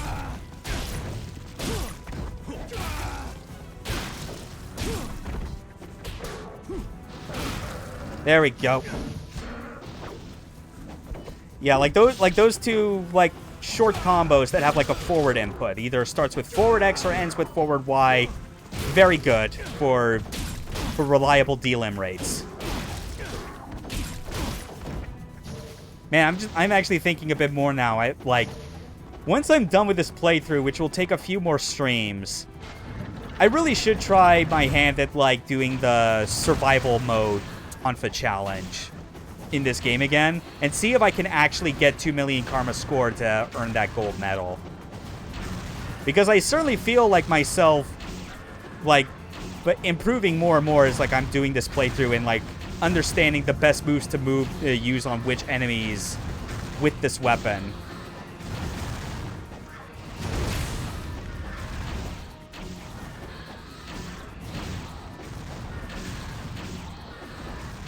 Especially, again, always going back to JTB, because I think that's now just the thing I'm always going to do, is just, like, relay the things I learned from him.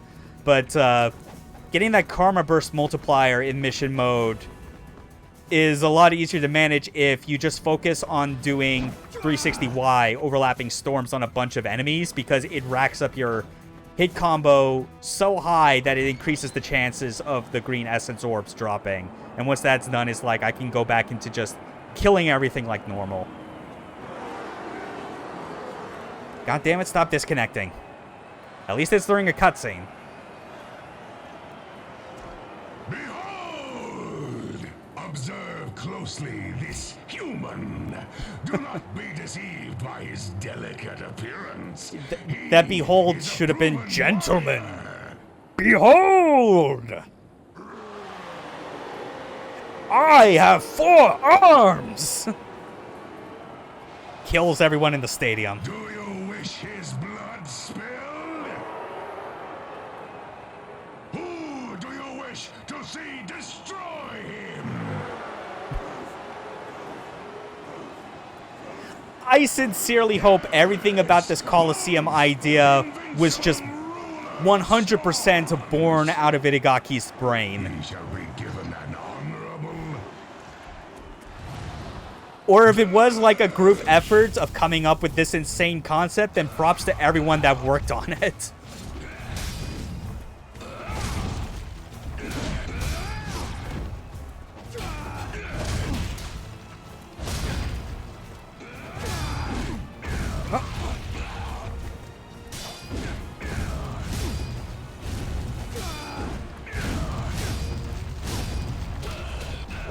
There we go. Oh, nice. Okay. Oh, man. Actually, hold on. Do I have a... yes, I do have a Life of 1,000 Gods. Might as well use it. Fuck it. Avoid as many game overs as I can, even though I technically had some. Wait, how did I not use this other Jewel the Demon Seal? Right, shit. Alright, Art of the Piercing Void, let's go. We'll have that nice and ready for Chapter 7. My second favorite chapter in the game.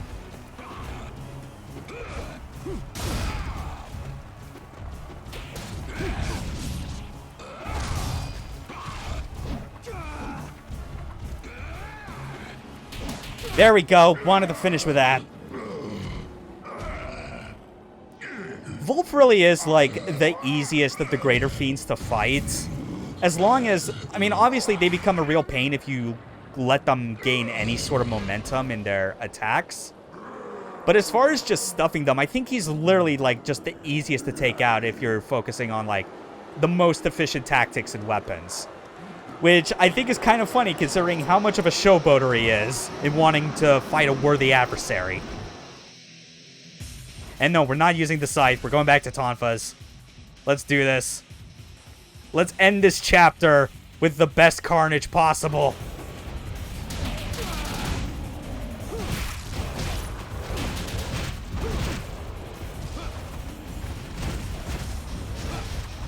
How did that... Oh my god. Volv's body literally just... Oh man. Like, it actually blocked my UT. The son of a bitch, he still finds way to obstruct me even in death. Yeah, just everyone from the bleachers jumping down because they do not like that we won, so they're here to kick our asses. This is just one of the most video games to have ever video gamed. You have no sense of fun in your soul if you think this is stupid and it's dumb and you shouldn't like it.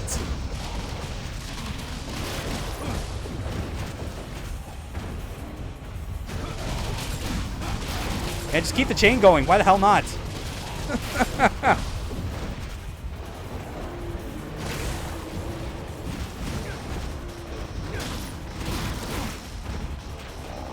There we go. And here we are. That's not all. Sonya coming in with the assist via attack helicopter.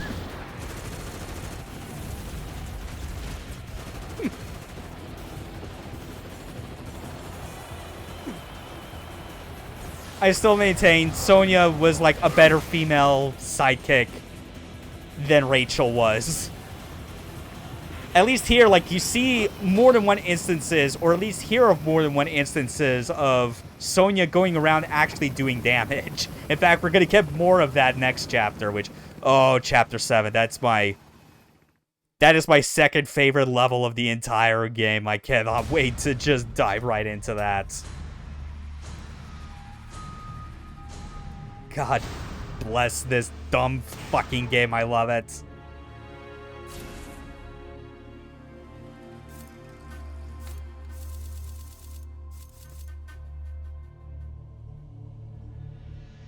The rocket launcher on the heli is now unusable. Hey, it's okay. That's only 1 out of 6. That's fine. Ah. It's whatever. Anyway, time to raid an airship. Because Ryu Hayabusa's whirlwind tour of destruction around the world cannot be stopped. Unfortunately, he's now back inside the helicopter as opposed to continuing to hang off the side from the scythe.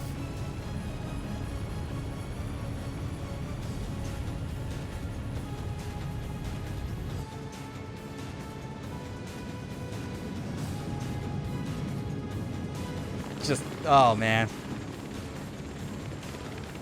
Like the airship in chapter 3 of Ninja Gaiden 1.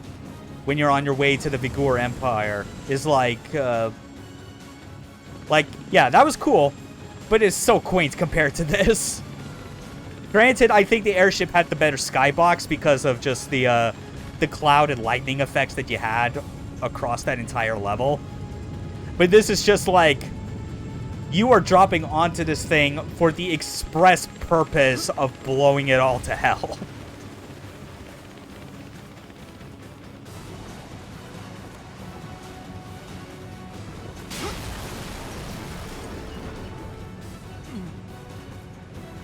God, just the... Oh, man, like, it just, like, carved right into the runway that fucking deep. Anyway, this is kind of like the... Not an especially interesting, part of the chapter. It's, like, the worst part of it, admittedly. Just taking care of all these turrets.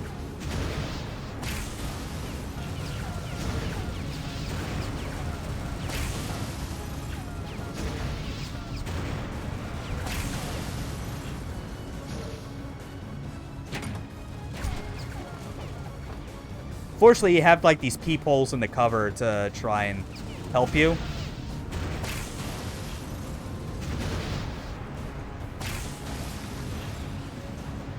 I think that's it. Yeah.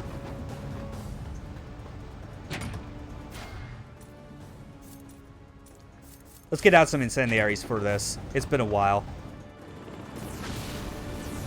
Never feel dumb. You never use those peepholes. Yeah.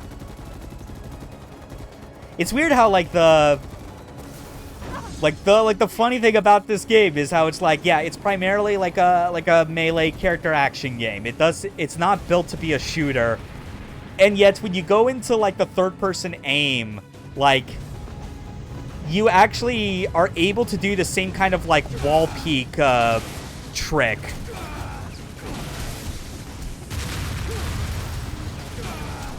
Hold on. Yeah. Now I remember this strat. Flying Swallow, Y follow-up, do not Heavenly Justice, because when you do the Flying Swallow this way and you just press Y, you get that special attack. And it's the most efficient way to, like, deal with these mecha soldiers. Or executioners, rather. The mecha soldiers are later.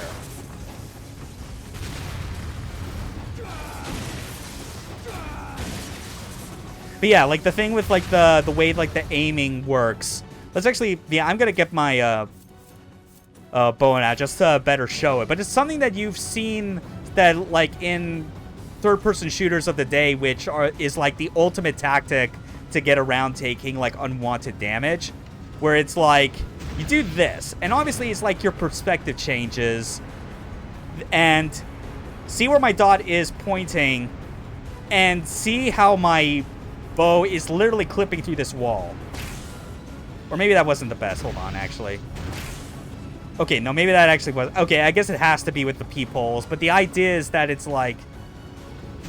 You can kind of peek around the walls like that in a way where it's like your arrows are able to fire, but your body isn't exposed. It's weird how that aspect of modern third-person shooters ended up in this game of all things.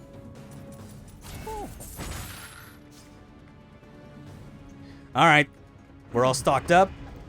Time for the tac ninjas. They made ninjas with tactical gear and gave them guns.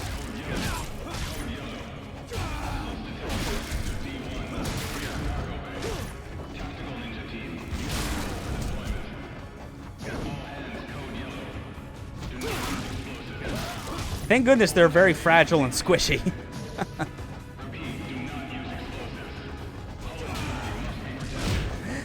They do not adhere to that order for long. The idea of do not use explosives. A good way through, we are absolutely going to just see them. We're absolutely going to see them just, like, bring out the rockets because they do not care anymore. They want us dead.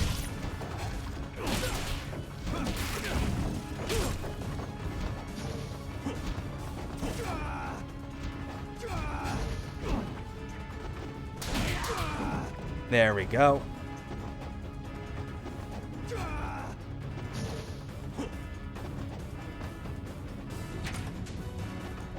Yeah, this still remains like a very fun chapter because it's, weirdly enough, how it ends up being is like, when you're going through like a lot of these chapters normally, where like you're trying to do every major fight, which includes the Test of Valor, it ends up adding a lot of like time to the chapter itself, you know, like, most of these, like, run close to about an hour. But I've always found that, like, even with the Test of Valor in this chapter, Chapter 7 is, like, way on the shorter side of things. And I think that's a big part for, like, why I really appreciate it. It just has so much more of, like, a brisk pace and it's more focused on, no, just do all the action you can. Blow up everything.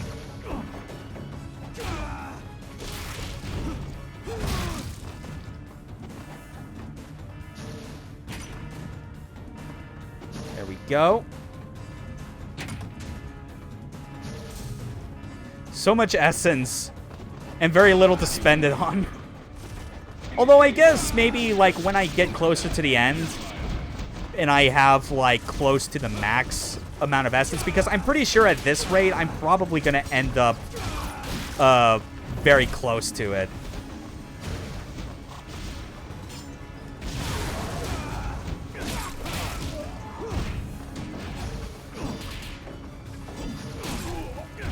That was very nicely done. So yeah, it's like I'm already about 3/4 of the way to like the max amount of essence that you can hold, which is just one short of 1,000,000.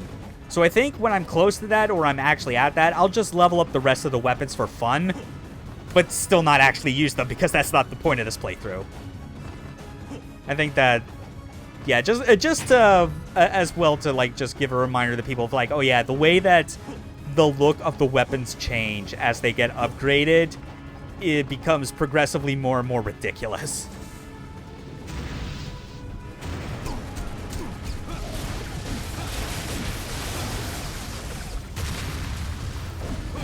What? Where were you aiming?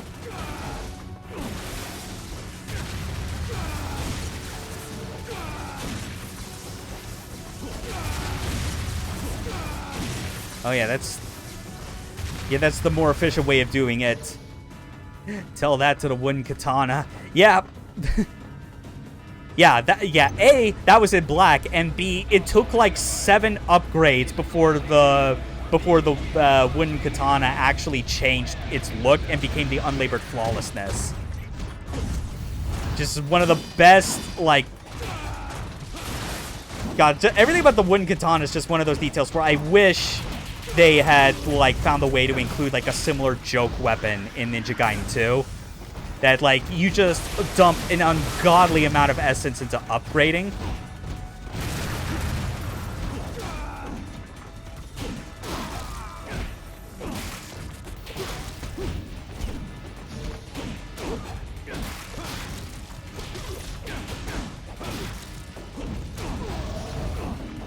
Okay.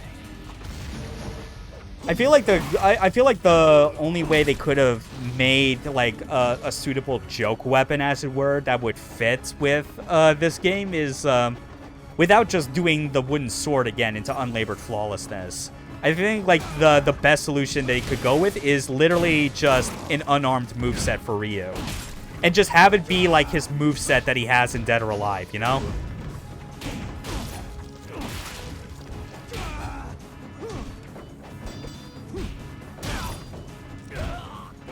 Because, like, the whole idea, I think, is that, like, obviously with this game, it's like, delimbing enemies so you can get obliteration techniques is, like, a big deal. But, kind of similarly with, like, the wooden sword, it's like, you couldn't decapitate enemies in black, and obviously it'd be the kind of joke weapon where it's like, you can't get any delimbs of any sort. And it's only after you upgrade an absurd amount that maybe then it gets a buff where, like, it's suddenly... Oh god, now just imagine if it's like, you had an unarmed moveset in this game, you upgraded it 7 levels, and the final level just makes it so that every time you landed a punch or a kick, it took off someone's limb. It'd be the most busted thing ever. Or no, better yet, just have it, like, have a damage buff that scales similarly to how it is with the unlabored flawlessness. But something where it's like, it's not just power, but it also increases, like, the delim rates. Like the more your health is, Jesus, fuck, I am getting ganged up on.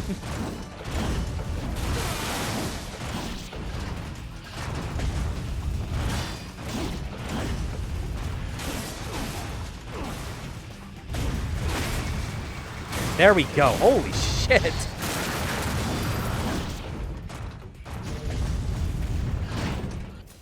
Oh yeah, that's right. Yeah, these fuckers are immune to the, they're immune to the incendiary shurikens. Never mind. Oh well, there's still plenty of attack ninjas to use these on. That's fine.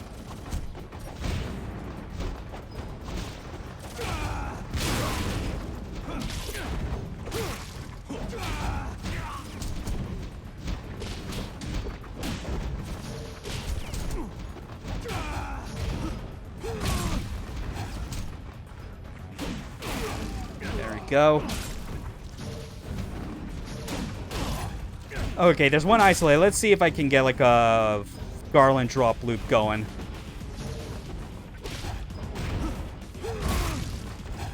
Oh, no. So inconsistent sometimes. I just love, like, the brief moments you have where, like, this, except, like, with the throw that you see... I like it a lot when you get those weird instances where you can just almost infinitely loop a dead body with the garland drop. Like, basically as long as you want.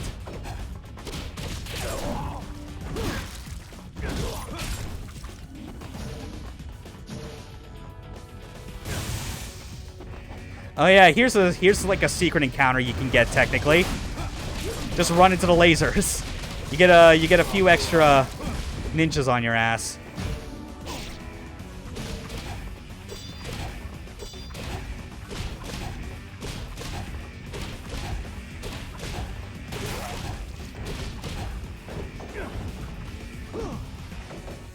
There we go.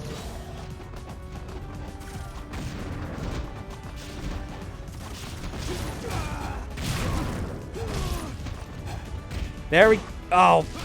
I mistimed to, like, I just pressed the wrong button when I did that.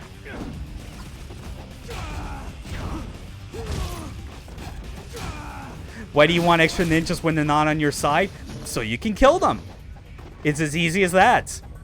They're the enemy. Fuck them. My ninja clan is supreme. Die.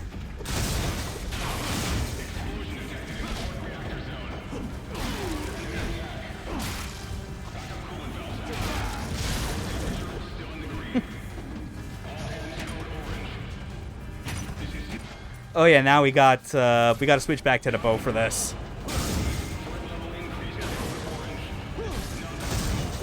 Got it. Yep, now that's the confirmation. That's literally the game just telling you, okay, rocket enemies are now a thing. Get ready.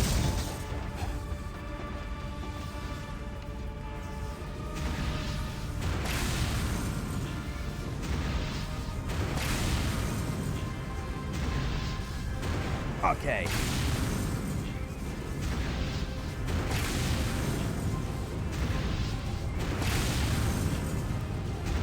And last one. There we go. Yeah, I'll stick with the bow for a while.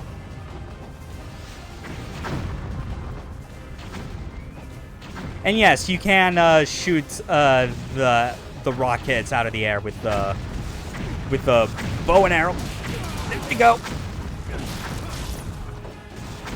Pay close attention to the fact that, like, these rocket guys, every time you get close to them, they start to, like, increase the rate at which they fire their rockets. They basically just start panic firing, like, oh shit, oh fuck.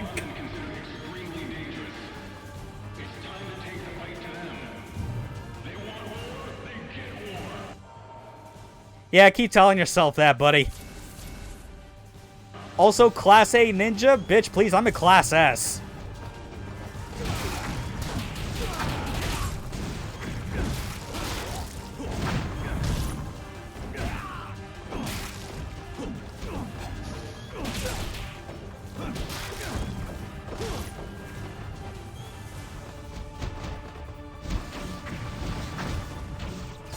Hold on. There we go. Got it.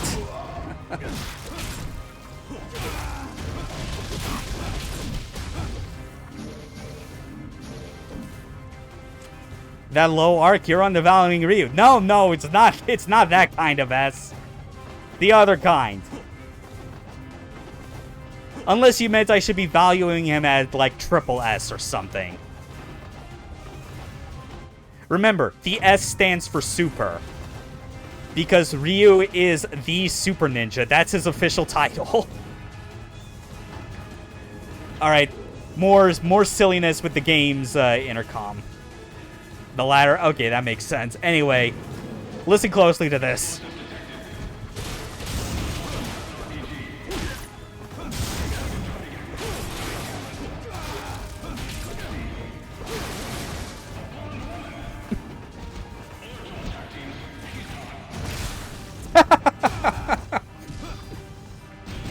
Oh my god, she's so hot. She's killing everyone with an RPG. Oh, hey, Sonya. Boom.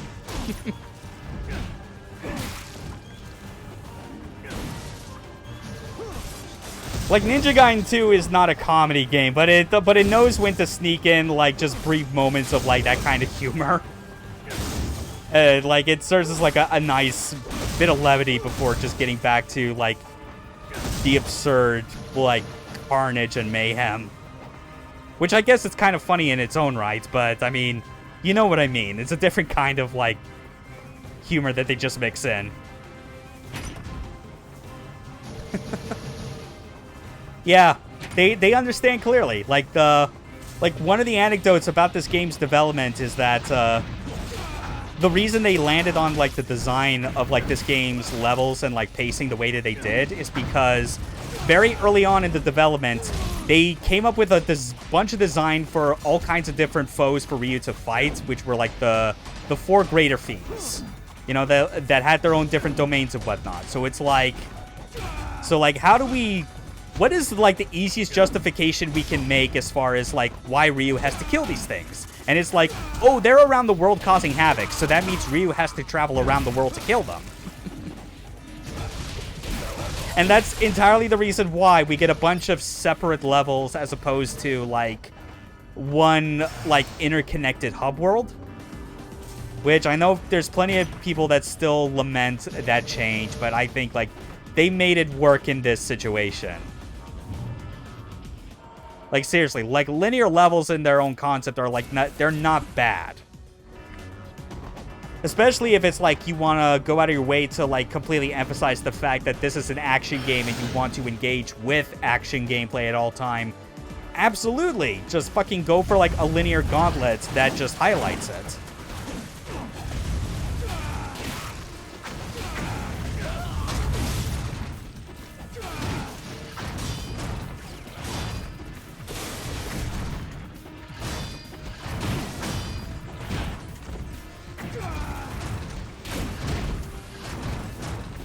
Oh my god. Okay.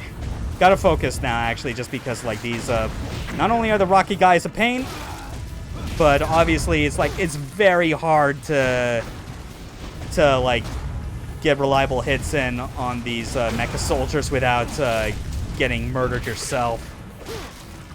Hub world in black? Yeah, like, the Tyron was basically that. It's called a hub world, but really, it's more like, it's just like a... It's a hub in the same way that Malay Island in DMC1 is a hub world, you know? Like, your routing takes you through, like, a lot of the same locations, is the idea. Do they even use the oversized knife wings for anything? I don't recall. Wait, no, you saw it. There's your answer. He launched me into the air and then swung it. There you go. Good on you, Team Ninja. You actually, like, have, like, practical use cases for, like, the weird enemy designs and, like, their particular equipment. Funny enough, it's like, I rarely noticed that was a thing that they could do because it's like, I'm so focused on killing them quickly and not giving them, like, a word edgewise, you know?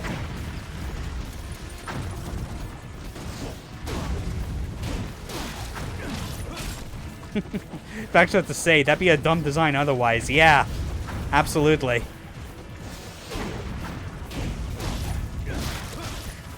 Like cool character designs don't work, especially if it's like they're supposed to have like built-in weaponry as part of the imagery. It doesn't work unless they're able to make it work like in a pseudo-practical sense.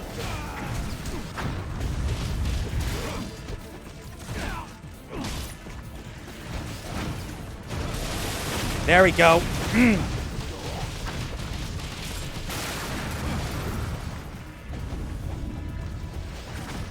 now we just chain UTs because... Okay, never mind. Now we go back to not chaining UTs because... Fuck you for staying out of range. Which is insane because it is like, I think... As far as all of the auto combo type UTs that are in this game... Like... Tonfas have insane reach. Design's always form follows function for me. Yeah, similarly so.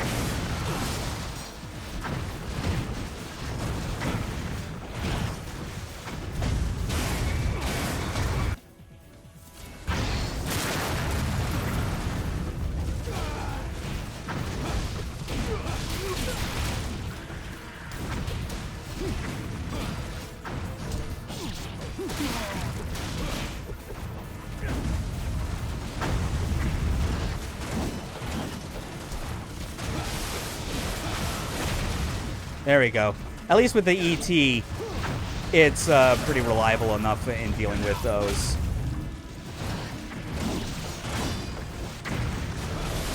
But yeah, it's just Like, that's the other detail that, like, I talked about with the Tonfa quite a while ago. Like, I think, like, on the first session of this playthrough. But the thing with, like, the Tonfa's UT is that not only is, like, the forward lunge range when you initiate the UT, like, you let go of the button, not only is it, like, considerably long compared to a lot, some of the other weapons that have, like, a similar need to connect before activating, but even when he's at, Ryu is at the end of, like, that startup animation with the lunge,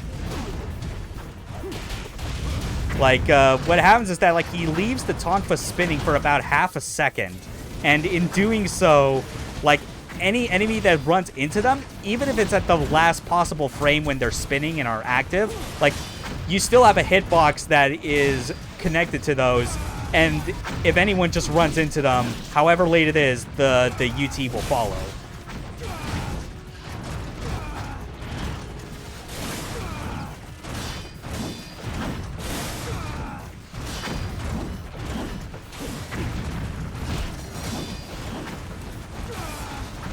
Alright, fine. Nimpo it is. Of course, a bit of coolness is always needed to make it fun. Certainly.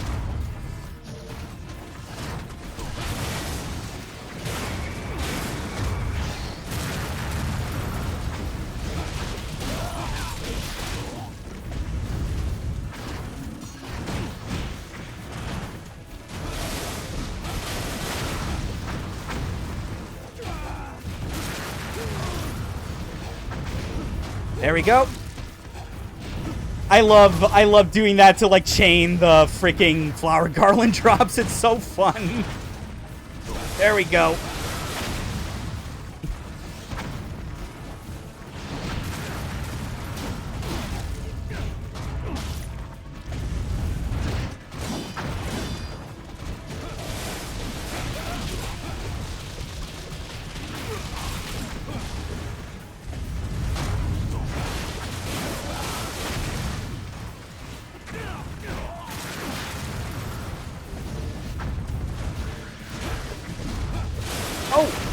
Oh, wow, that UT looked a bit funky, but you know, who cares? I still killed him.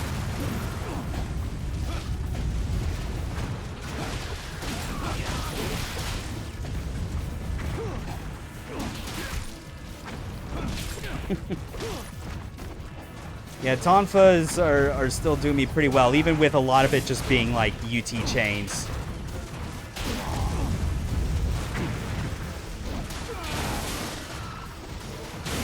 There we go.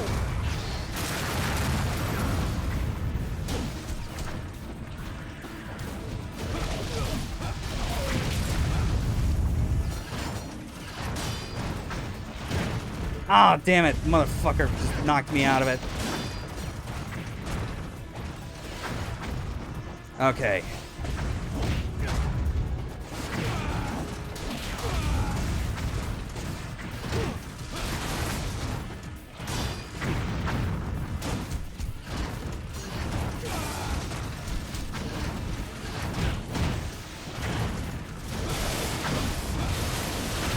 Whew. Oh, hey, look at that. I think that's all the mecha soldiers now. Thank God.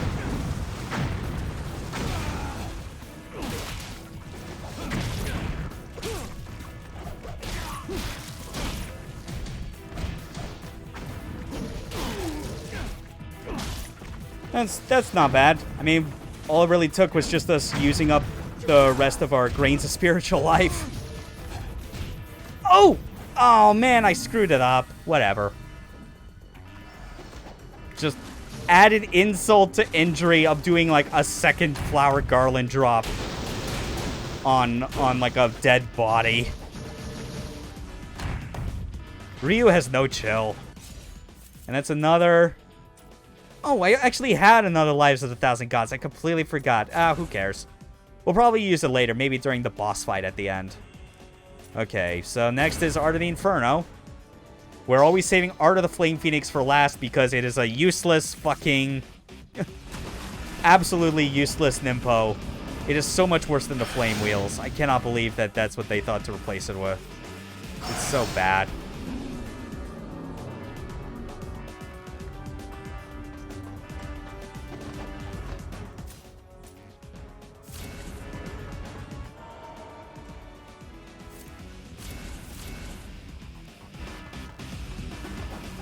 All right.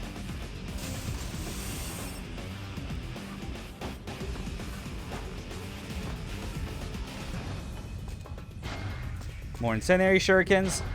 No more of this item can be carried because I already have my Tonfas.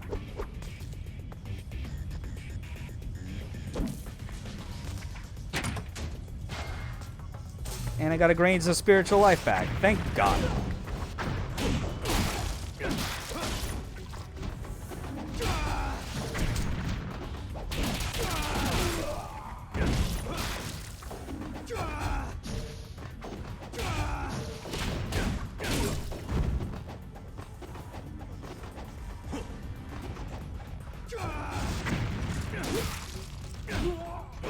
Alright, here we go. This part I remember doing that's like extra fun. Hold on. Yes! Look at that! Oh, man.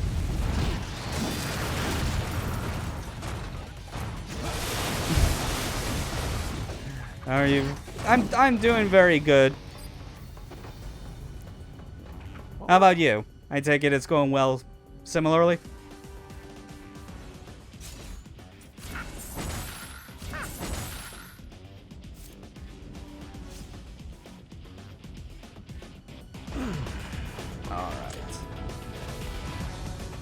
Now onto the final third of this particular chapter. Yeah. Yeah, this entire ship's piloted by an armadillo. Or powered, rather.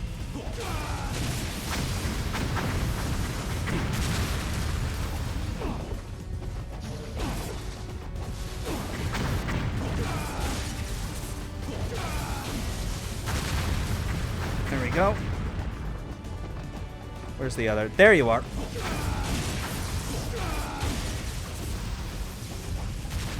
Is there a fourth one around here? No, I guess not. Oh yeah, I actually still need to use arrows for this next bit.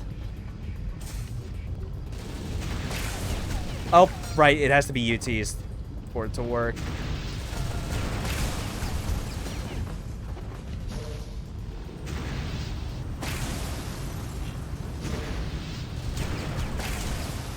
Got it.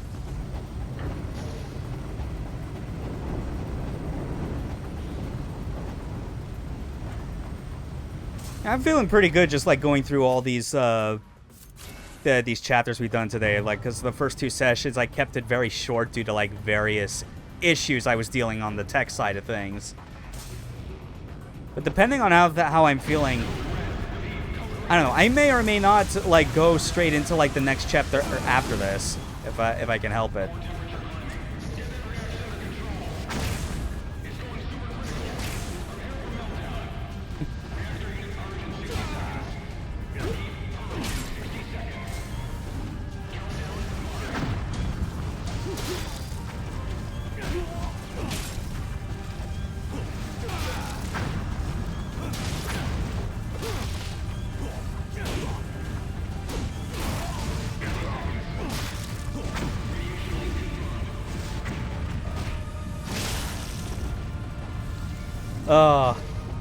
I never tire of, like, the UT-charged arrows.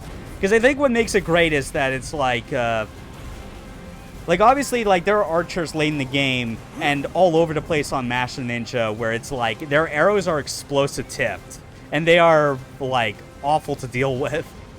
But I feel like when you do, like, a charged arrow, like, 2 essence worth to get, like, a UT, like, just... that is just as devastating, if not more so, than getting hit with one of those explosive ones.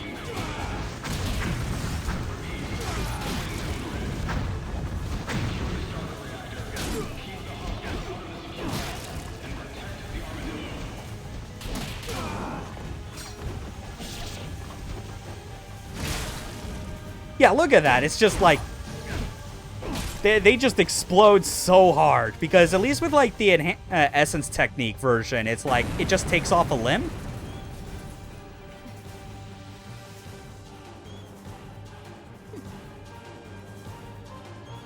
Custom as in what? I sincerely hope this is not like some kind of spam nonsense. I want to bring her down quite yet. Trust me. Someone kill that damn ninja. Calm yourself, Elizabeth. I will handle this.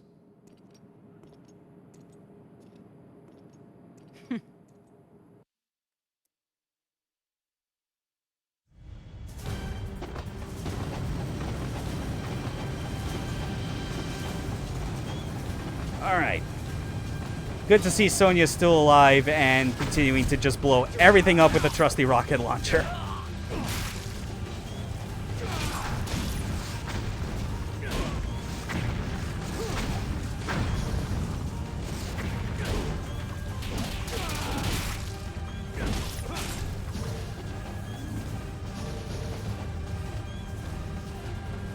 And then...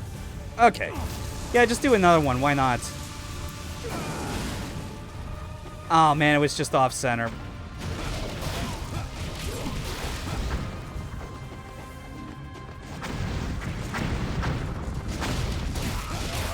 Nope. Your rockets can't stuff my UT, asshole. Take that. Yeah, might as well do that. Stock up.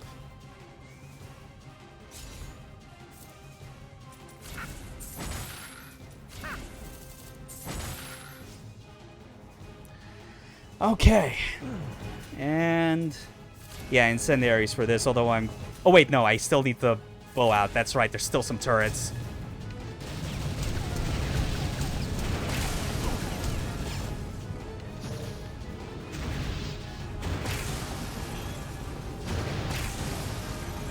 There, that's better.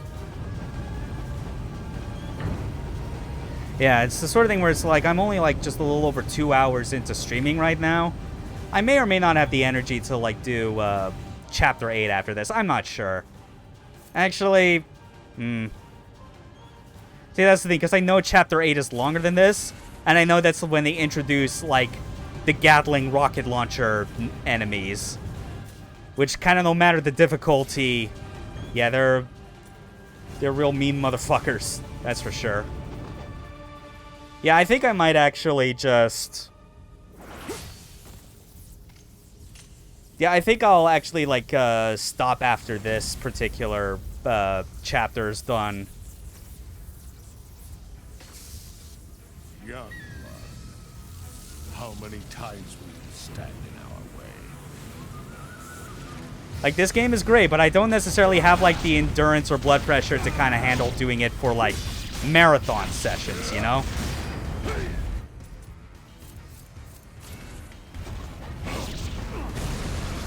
Just get rid of all these goddamn, like, IS ninjas.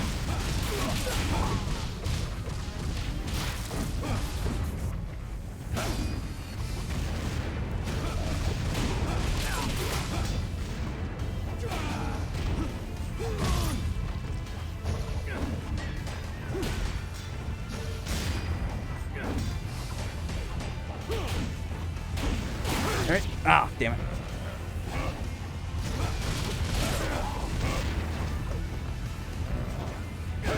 There, now that should be it.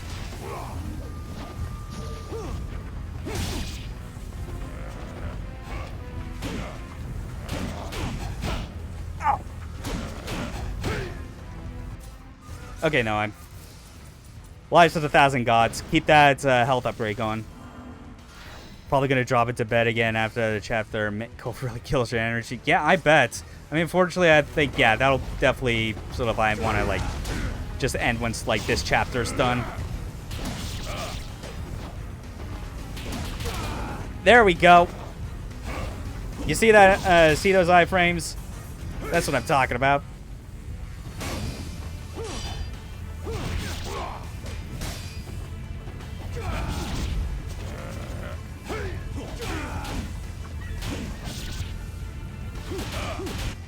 Oh yeah, and that Y counterattack with the Tonfas, if you get it just right on the correct attack string from Genshin, it just deletes a quarter of his health. That's so good.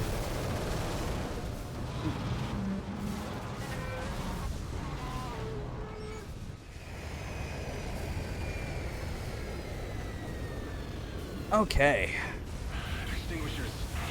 But this isn't the end, though. There's still one more boss after this.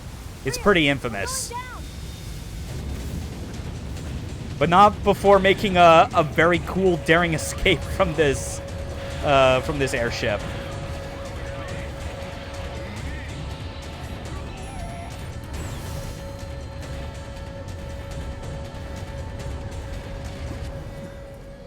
Yeah, the Black Spider Clan just have sick motorcycles now.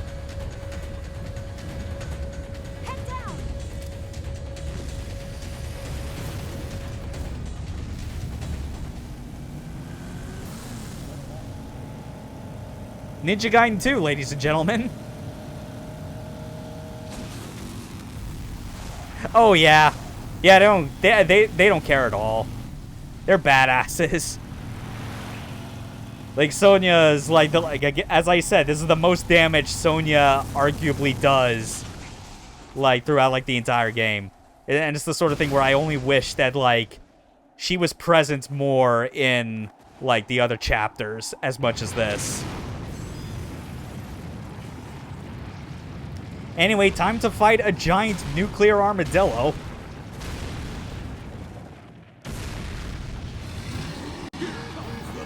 Oh shit! Millennium Cyborg with the raid as we are getting to this fucking dumb fight, which we are going to cheese the hell out of with incendiary shurikens to the face. Will I play Ninja Gaiden 3? Never. Absolutely never. Not unless I am paid like $2,500. And there you go. That's the fight.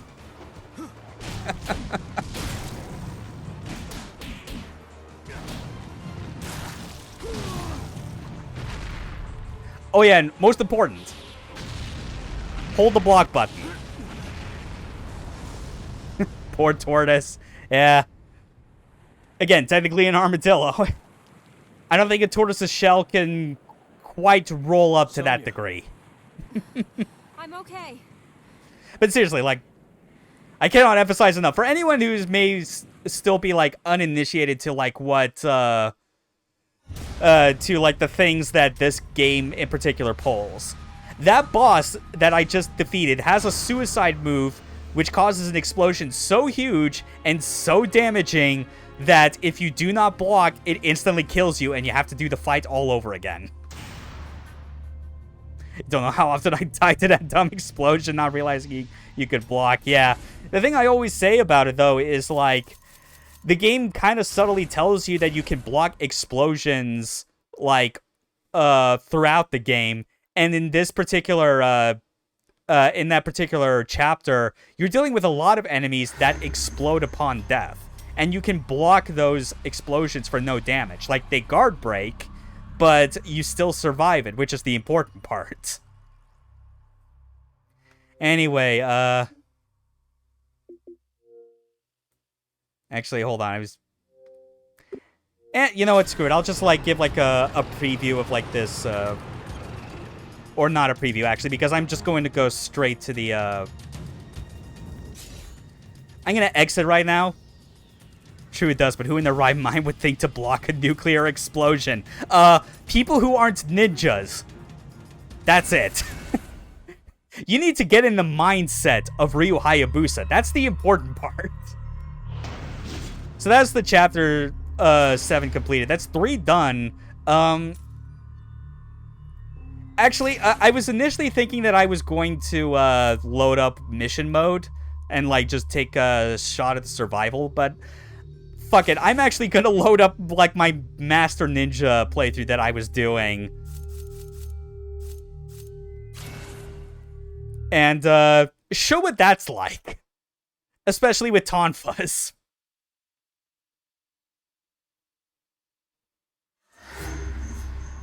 this is only going to be a brief demonstration, I think, of, like, just the first few encounters. At least, like, if I die enough times, or if I get to the first save statue of this chapter, I think I'll, whichever one comes first, I think I'll call that the end. Just because I feel this is important to emphasize how it's, like, not only is Master Ninja difficulty a nightmare, but for someone who has gone through it already, it feels less like I'm going through hell than it did the first time. Also, check out our golden tribal tat outfit for Ryu. This is literally what they give you for beating this game on Master Ninja. It's as silly as you expect.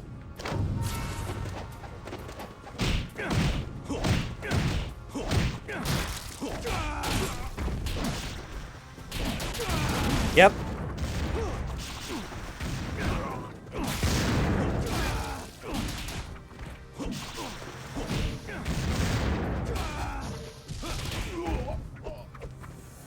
Surprisingly, not too bad just going through that, but there have been so many times that I just die for no good reason.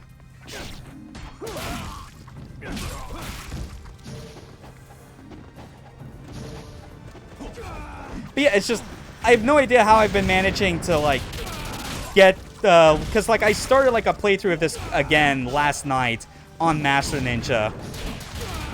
And I still question how I am not struggling as much as I am, just because, like, I'm limiting myself, again, still to only the Tonfas. Like, normally if I was, like, playing for keeps in Master Ninja, I would just be rocking, like, the Scythe, the Lunar, and the Falcon's Talons all the way through. Maybe, like, the Blade of the Archfiend as well.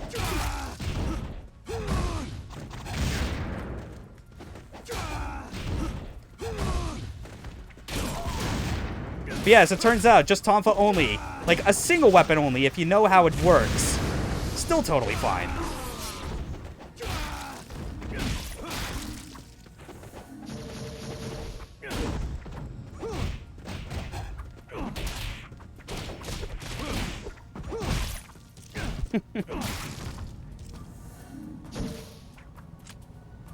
Kusa all the way. Oh, man. You know, actually, hold on. How much do I have in the bank currently? Because I spent a lot last chapter for... Yeah. Yeah, my Kusari Gamma is still a level 1, actually. Yeah, you know, I'm actually not gonna... Actually, I should just do this quickly, just to... I forget. Can I even... Oh, shit. No, I can't. Right, because it's like, I can't adjust the volume unless I do it from the main menu. What I was actually wanting to do was turn off all the music and voice sounds to 0 and just leave the Tonfa sound effects. I wanted to, like... just so, like, I could, like, complete the joke of the fact that I am calling this, the Tonfa ASMR playthrough.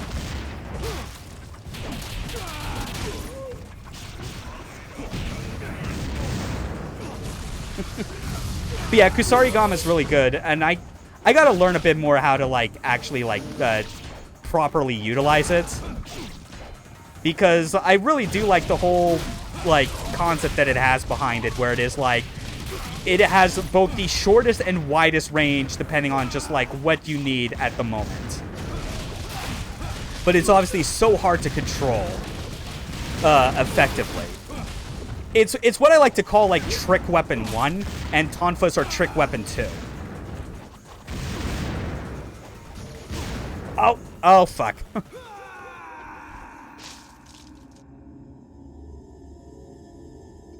Yeah, it's no joke. Fuck it, you know what? I'm actually gonna... One last thing.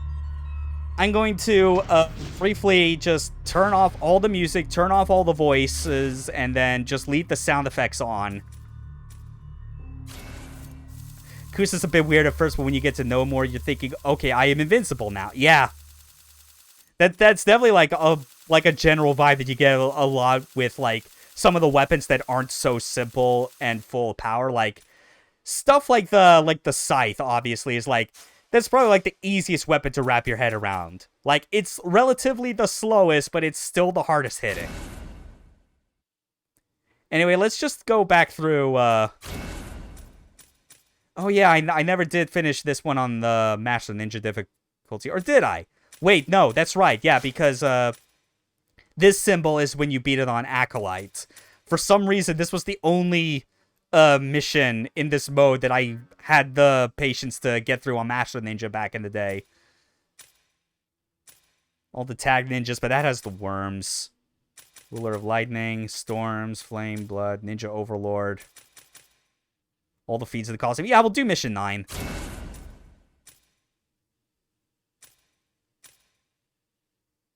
Let's just take it easy. And then another costume to go with. Yeah, good old Shadow Walker. And then I'm just going to stick to the Tonfas, and you get to hear some good sound effects.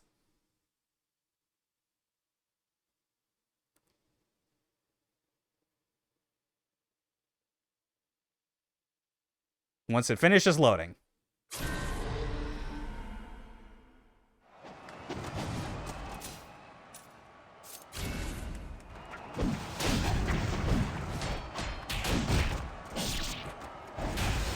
Although you also get the sound effects mixed in with literally all the other sounds from like the enemies and crowds.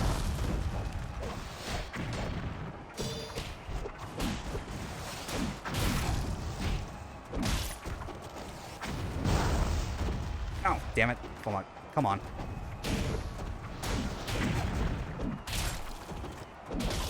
Still getting an OT even after he's dead. Oh, yeah. Just listen to all that.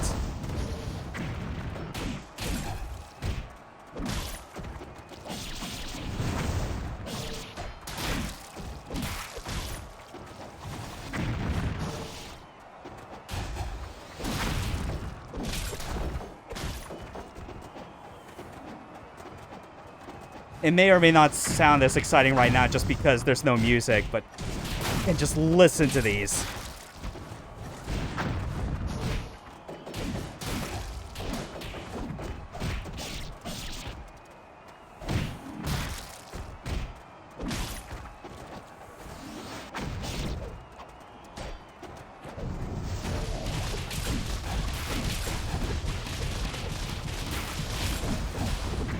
Oh, that's beautiful.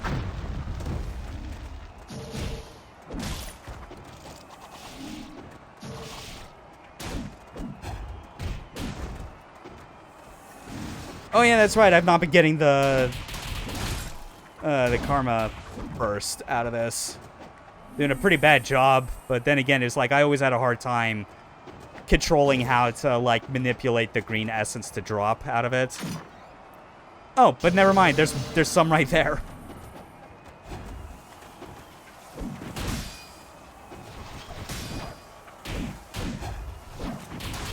Oh, yeah.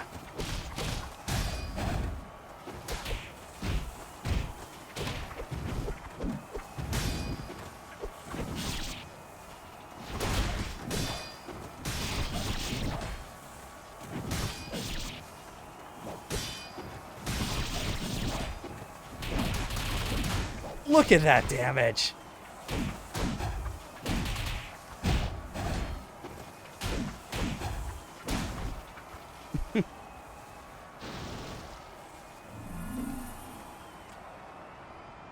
Actually, you know, I think that might be just enough Tonfa ASMR for now. Like once we get back to the to like the next stream, I'm setting the audio levels back to default. But that was funny enough to do as like as an aside. Yeah, Tonfas are great. Ninja Gaiden 2 is great. I fucking love this game. And like with that last chapter completed, we're actually halfway through the game now, and hopefully I'll be able to the next few streams I do throughout the week, it'll be done by the next weekend. Thanks everyone for like tuning in for this. You know, Arian, Farnham, which was like a very pleasant surprise. And obviously, Millennium, thanks again for like the raid near the end there. Yeah, it was my pleasure. Now I can now I can get to just airing out my room because yeah, with how I despise summer, just like I have to deal with the fact that like doing these kind of streams after a while just makes my room very toasty. Oh, Giga Death. Oh. Oh man. God. I to this day I still don't know which boss I find the absolute worst, either Giga Death or the Tunnel Worm. I thought it was the Tunnel Worm, but that's just because I think I like associated more with how Chapter 9's just the worst part of the entire game. But Giga Death's pretty awful to fight. Oh well. You'll see what I mean with the Tunnel Worm probably like next stream. That might be a Wednesday or something. Anyway, you all take care. See ya.